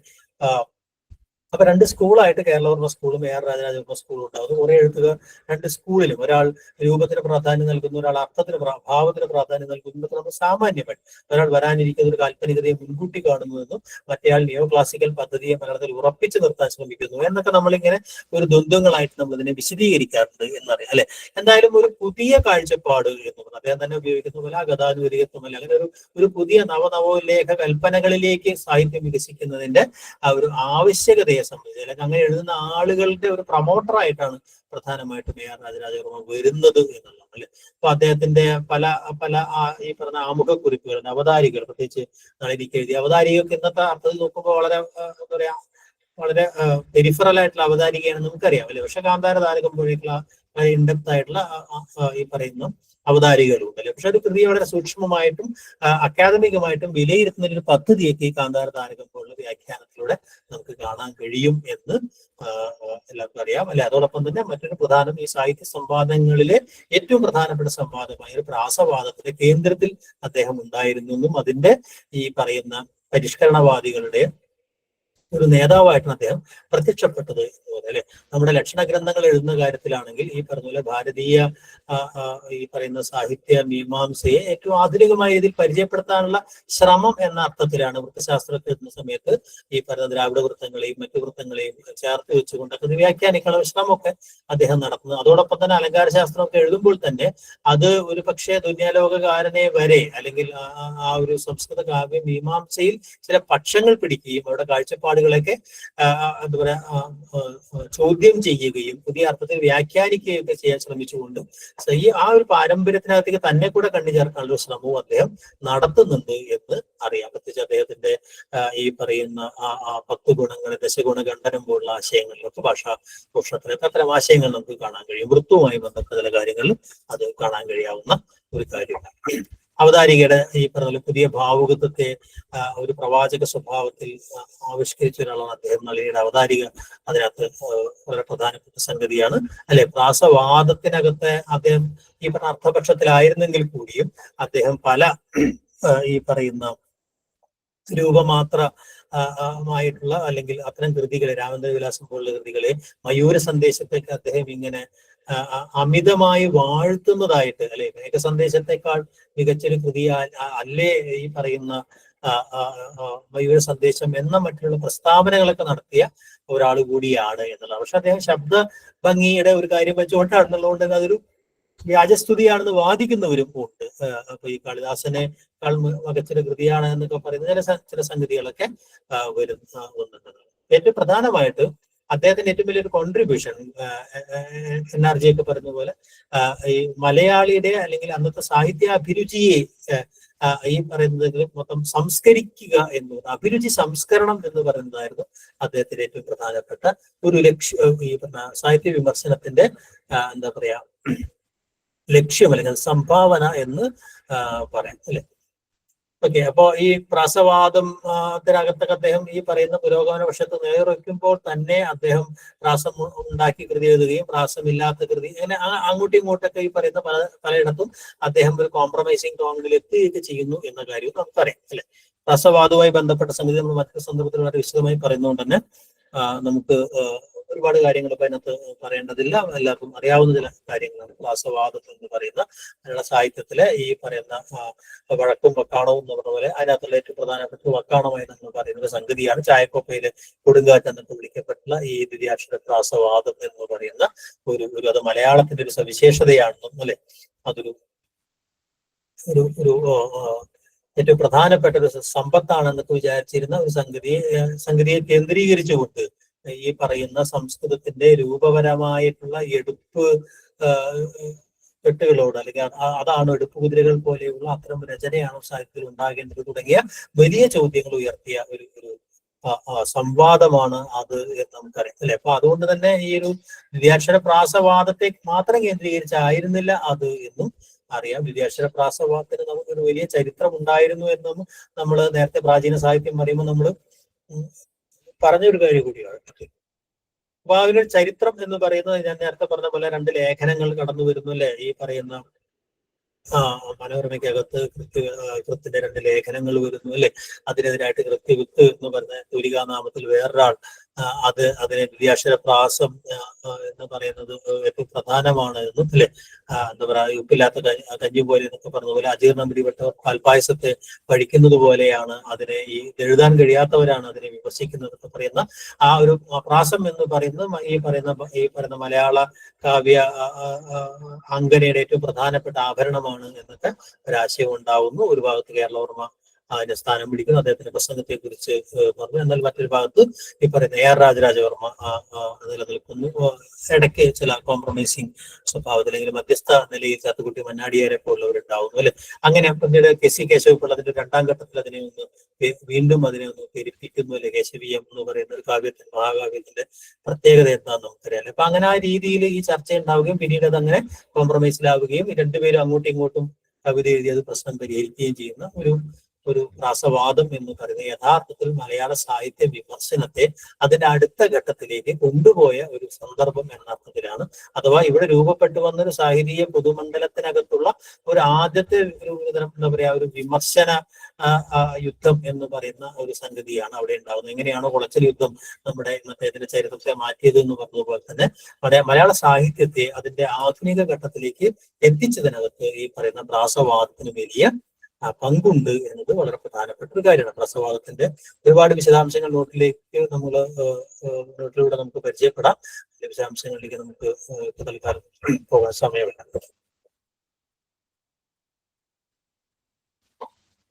ഇതിന്റെ ഒരു എൻ പോയിന്റിൽ നിൽക്കുന്ന ഒരാളാണ് സ്വദേശാഭിമാനി. പത്രമാസിക നിരൂപണത്തിന്റെ ഭാഗമായിട്ട് തന്നെ അത് പിന്നീട് പുസ്തക രൂപത്തിൽ അദ്ദേഹത്തിന്റെ ഈ പറയുന്ന ഭാര്യ മകള് അത് പ്രസിദ്ധീകരിച്ചിട്ടുണ്ട്. ഈ പറയുന്ന സ്വദേശാഭിമാനിയുടെ പല പല വർക്കുകളും അതിനകത്തുള്ള ഒരു എന്താ പറയാ വോള്യമായിട്ടാണ് ഈ പറയുന്ന ഗ്രന്ഥ നിരൂപണം, സാഹിത്യ നിരൂപണം ഉള്ളത്. ഒരു പത്രമാസിക നിരൂപണത്തിന്റെ അദ്ദേഹം ഒരു ഗംഭീരനായ നിരൂപകനൊന്നും ആയിരുന്നില്ല. ഈ പറയുന്ന സകലരെയും ചീത്ത വിളിക്കുക എന്നായിരുന്നു നിരൂപണത്തെ ലക്ഷ്യമെന്നും സാഹിത്യത്തെ അതിന്റെ ഒരു ഗുണപക്ഷത്ത് നിന്നുകൊണ്ടായിരുന്നില്ല, വളരെ പക്ഷപാതപരമായ വിമർശനം ആയിരുന്നു അദ്ദേഹം. മാരാർ പറയുന്ന ഒരു അർത്ഥത്തിലല്ല, മറിച്ച് വ്യക്തിപരമായ പക്ഷപാതങ്ങൾ അദ്ദേഹത്തിന്റെ വിമർശനത്തിനകത്ത് ഉണ്ടായിരുന്നു എന്നും ഈ പറഞ്ഞ പോലെ അധിക്ഷേപത്തിൽ നിന്ന് തുടങ്ങി അധിക്ഷേപത്തിൽ അവസാനിപ്പിച്ചതാണ് ഒക്കെയാണ് അദ്ദേഹത്തിന്റെ വിമർശനം എന്ന് പറഞ്ഞു. ക്ഷോഭപ്രകടനമായിരുന്നു എന്നൊക്കെ പറയുന്നതല്ല, വിമർശനങ്ങൾ സുമറഴിക്കൂടെ ഒക്കെ പറയുന്ന വിമർശനങ്ങൾ സാധൂകരിക്കുന്ന തരത്തിലാണ് അദ്ദേഹത്തിന്റെ വിമർശനം എന്ന് പറയുന്ന ഒരു കാര്യം അല്ലെ. എന്നാൽ അതോടൊപ്പം തന്നെ സാഹിത്യം എന്ന് പറയുന്നത് ഈ സമൂഹത്തെ നന്നാക്കിയെടുക്കുന്നതിന് വേണ്ടിയാകണം എന്നൊക്കെ തരത്തിലുള്ള ആശയങ്ങൾ അവിടെ ഉണ്ടാവുന്ന തരത്തിൽ ഈ പറയുന്ന പുരോഗമന സാഹിത്യ പ്രസ്ഥാനത്തിന്റെ ചില ആശയങ്ങൾ അദ്ദേഹത്തിൽ അവതരിപ്പിച്ചിരുന്നു എന്ന് കാണാൻ കഴിയും അല്ലെ. അപ്പോ അദ്ദേഹം ആ ഒരു വിമർശനം ഈ പറയുന്നത് പോലെ എന്താ പറയാ അദ്ദേഹത്തിന് ചില സമീപന രീതികൾ ഉണ്ടായിരുന്നു. 7ഓളം സമീപന രീതികൾ അദ്ദേഹത്തിന് ഉണ്ടായിരുന്നു എന്ന് നമ്മുടെ ഇവരൊക്കെ ലിസ്റ്റ് ചെയ്ത് വന്നിട്ടുണ്ട്. എന്തായാലും ഒരു വലിയ നിരൂപകൻ എന്ന അർത്ഥത്തിലല്ല. ഈ പറയുന്ന മറിയാമ്മ നാടകം പോലുള്ള ചില കൃതികളെ വിമർശനം, അതുപോലെ തന്നെ പ്രധാനമായിട്ടും ധർമ്മരാജ വിമർശനം അല്ലെ, അല്ലെങ്കിൽ കുറിപ്പില്ല കളരി പോലുള്ള കൃതികളുടെ വിമർശനം, ചില അവതാരികകൾ അല്ലെ. അപ്പൊ അങ്ങനെയുള്ള ഒരു പുതിയ സാഹിത്യത്തെ പ്രത്യേകിച്ച് സി.വി. എഴുത്തിനെ നിന്നും മനസ്സിലാക്കിയെടുക്കാൻ ഒരു ശേഷി അദ്ദേഹത്തിന് ഉണ്ടായിരുന്നില്ല എന്നാണ് യാഥാർത്ഥ്യം അല്ല. അപ്പൊ ആ രീതിയിൽ ഒരു മൈനർ നിരൂപകൻ എന്ന ആദ്യകാല ഘട്ടത്തിനകത്ത് കുറെ നിരൂപണങ്ങളൊക്കെ എഴുതിയ ഒരാൾ, പത്രമാസിക നിരൂപണങ്ങളിൽ സി.പിക്ക് ശേഷം ആ വഴി തുടർന്ന ഒരാൾ എന്നതിനപ്പുറം നമ്മുടെ സാഹിത്യ നിരൂപണ ചരിത്രത്തിൽ പ്രത്യേകിച്ച് എന്താ പറയാ കാലം അവശേഷിപ്പിക്കുന്ന യാതൊരു നിരൂപണ രചനകളും നടത്താത്ത ഒരാളാണ് ഈ പറയുന്ന സ്വദേശാഭിമാനി എന്ന് പറഞ്ഞു. ഇതിന്റെ ഒരു മലയാളത്തിനകത്തുള്ള നിരൂപണത്തെ ഈ ഗവേഷണമായിട്ടും നിരൂപണത്തെ അക്കാദമിക നിരൂപണമായിട്ടും നിരൂപണത്തെ ഒരു പ്രയോഗ പദ്ധതിയായിട്ടും അതിനെ ഒരു സാഹിത്യ വ്യവഹാരമായി വികസിപ്പിക്കുന്നത് സാഹിത്യ പഞ്ചാനനാണ്. സാഹിത്യ പഞ്ചാനന്റെ ഈ വിമർശത്രയം ഒക്കെയാണ് മലയാളത്തിൽ വലിയൊരു ടേണിംഗ് പോയിന്റ് ആയിട്ട് മാറുന്നത്. അതോടുകൂടി സാഹിത്യ വിമർശകൻ എന്ന് പറയുന്ന ഒരു പദവി ഇവിടെ സാധ്യമാവുന്നു എന്നുള്ളത്. അതിനു മുമ്പ് സാഹിത്യ വിമർശനം പത്രപ്രവർത്തനത്തിന്റെ ഭാഗമായി അല്ലെങ്കിൽ ഈ പറയുന്ന സാഹിത്യ പ്രവർത്തനത്തിന്റെ ഭാഗമായി എഴുത്തുകാരൻ കേരളവർമ്മയായാലും AR എഴുത്തുകാരും സാഹിത്യ വിമർശകന്മാരായിരുന്നില്ല, കൂട്ടത്തിൽ ചെയ്തിരുന്ന ഒരു കാര്യമാണ്. സാഹിത്യ വിമർശകൻ എന്ന അർത്ഥത്തിലേക്ക് ഒരു കൊണ്ടുവരികയും അതോടൊപ്പം തന്നെ ഈ പാശ്ചാത്യവും പൗരസ്ത്യവുമായ സങ്കല്പനങ്ങളെ സമന്വയിപ്പിക്കാൻ, അത് പിന്നീട് MP പോളിലും മുണ്ടശ്ശേരിയിലൊക്കെ നമ്മൾ കാണുന്ന അതിന്റെ രണ്ടാം ഘട്ടത്തിൽ കാണുന്ന സംഗതിയാണ്. അങ്ങനെയുള്ള ഒരു പദ്ധതി തുടങ്ങി വെച്ച ആളാണ് PK നാരായണപിള്ള എന്നുള്ളതാണ് അല്ലെ. അവർ പക്ഷെ ARന്റെ ഒരു തുടർച്ചയാണ് അദ്ദേഹം വരുന്നത്. ARന്റെ ഒരു ശിഷ്യനായിരുന്നു പറയാം. പക്ഷെ ARനോളം ഉൽപ്പതിഷ്ണത്വം ഉണ്ടായിരുന്നു, അല്ലെങ്കിൽ ARനോളം സാഹിത്യത്തിനകത്ത് ഈ പറയുന്ന ഒരു പുതിയ കാലത്തിനനുസരിച്ച് സാഹിത്യത്തെ മാറ്റുക എന്ന് പറയുന്ന ഒരു ആശയമൊന്നും ഇല്ലാതിരുന്ന താരതമ്യേന ഒരു ഇത്തരം ക്ലാസിക്കൽ എന്നൊക്കെ വിളിക്കാൻ കഴിയാവുന്ന ഒരു സമീപനം ഉണ്ടായിരുന്ന ആളാണ് PK നാരായണപിള്ള എന്നറിയാം അല്ലെ. അതോടൊപ്പം തന്നെ അതിനൊരു ഗവേഷണ പദ്ധതിയായിരുന്നു സാഹിത്യ ചരിത്രം. ഓരോ എഴുത്തുകാരനെ നിർമ്മിച്ചെടുക്കുക, എഴുത്തുകാരന്റെ കാലം നിർമ്മിച്ചെടുക്കുക, എഴുത്തുകാരന്റെ കൃതികൾ ഏതാണെന്ന് ഉറപ്പിക്കുക, അതോടൊപ്പം തന്നെ പലതരം എന്താ പറയുക എഴുത്തുകാരെ സംബന്ധിച്ച വിശ്വാസങ്ങൾ, ഐതിഹ്യങ്ങൾ, പറച്ചിലുകൾ, അങ്ങനെയുള്ള പലതരം കെട്ടുപാടുകളിൽ നിന്ന് ഈ പറയുന്ന എഴുത്തുകാരെയൊക്കെ മോചിപ്പിച്ചുകൊണ്ട് അതിനെ കുറെ കൂടെ വസ്തുനിഷ്ഠമായിട്ടും അതിനെ യുക്തിഭദ്രമായിട്ടും ഓരോ എഴുത്തുകാരെയും ഫ്രെയിം ചെയ്യുക എന്ന് പറയുന്ന പണിയായിരുന്നു അദ്ദേഹം ഏറ്റവും പ്രധാനമായിട്ട് ചെയ്തിരുന്നത് അല്ലെ. എന്നാൽ അദ്ദേഹം ഏറ്റവും പുതിയ സാഹിത്യത്തിൽ തനിക്ക് ചുറ്റും ഉണ്ടായിരുന്ന സമകാലിക സാഹിത്യത്തോട് തികഞ്ഞ അവഗണന അല്ലെങ്കിൽ തികഞ്ഞ പുച്ഛമുണ്ടായിരുന്ന ഒരാളായിരുന്നു, അല്ലെങ്കിൽ അതിനൊന്നും അംഗീകരിച്ചിരുന്ന ഒരാളായിരുന്നില്ല എന്നുള്ളത്. ആശാനും വെള്ളത്തോളം കവിതകളൊന്നും അദ്ദേഹം അങ്ങനെ അംഗീകരിച്ചിരുന്നില്ല എന്ന് പറയുന്ന ഒരു കാര്യം അല്ലെ. അങ്ങനെ ഒരു സാമ്പ്രദായിക സമീപനം അല്ലെങ്കിൽ അതിന് ഒരു മൂല്യബോധമാണ് അദ്ദേഹം ഉണ്ടായിരുന്നത്. അതോടൊപ്പം തന്നെ വിമർശകൻ പണ്ഡിതനാവുക എന്ന് പറയുന്ന ഒരു സ്കോളർലി ക്രിറ്റിസിസം എന്ന് പറയാവുന്ന സംഗതിയാണ് അദ്ദേഹത്തിന് ഉണ്ടായിരുന്നത് അല്ലെ.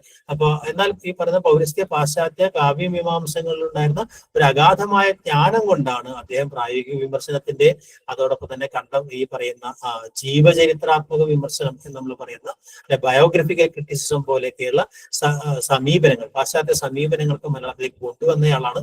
താരതമ്യ സാഹിത്യ വിമർശനം വെച്ചുകൊണ്ട് കൃതികളുടെ നിരൂപണം നടത്തിയ ആൾ കൂടിയാണ്. ആ രീതിയിൽ നിരൂപണ പദ്ധതി കൊണ്ടുവന്നയാൾ കൂടിയാണ് സാഹിത്യ പഞ്ചാനൻ എന്ന് പറയുന്നത്. അദ്ദേഹത്തിന്റെ ഏറ്റവും പ്രധാനപ്പെട്ട സംഭാവനകളെ നമുക്ക് ആ രീതിയിൽ അടയാളപ്പെടുത്താം. അതുപോലെ പുസ്തകങ്ങൾ ഈ പറഞ്ഞ പോലെ പഞ്ചാനന്റെ വിമർശ ത്രയം പോലുള്ള പുസ്തകങ്ങൾ അല്ലെ.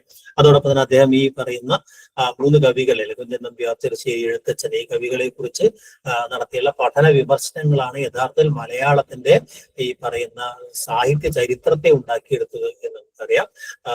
പ്രത്യേകിച്ച് ഈ പറയുന്ന പ്രാചീന കവിത്രയം എന്ന് പറയുന്ന സങ്കല്പം വികസിക്കുന്നതൊക്കെ അങ്ങനെയാണ് അല്ലെ. ഒരുതരം ഗവേഷണാത്മകമായ വിമർശനം അദ്ദേഹം കൊണ്ടുവന്നു അല്ലെ. ഞാൻ നേരത്തെ പറഞ്ഞ പോലെ ഒരു കവി കേന്ദ്രിതമായ വിമർശനം, എഴുത്തുകാരനെ കേന്ദ്രീകരിച്ച ഒരു വിമർശനം പ്രായോഗിക വിമർശനത്തിന്റെ ഒരു മാതൃകയായിരുന്നു അല്ലെ. ആ ഒരു കാവ്യ സൗന്ദര്യം അല്ലെങ്കിൽ അതിന്റെ മൂല്യനിർണ്ണയമായിരുന്നില്ല.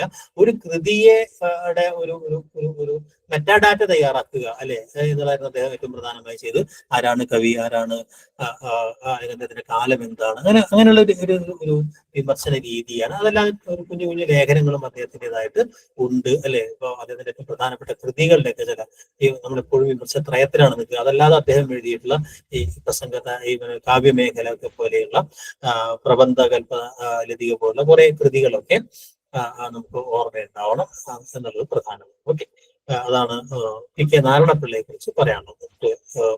ഇതുകൂടാതെ ഈ ദശയ്ക്കകത്ത് ഈ ഒരു ഘട്ടത്തിനകത്ത് ഇങ്ങനെ കുറെ ആളുകൾ കൂടി ഉണ്ടാവുന്നുണ്ട് അല്ലെ.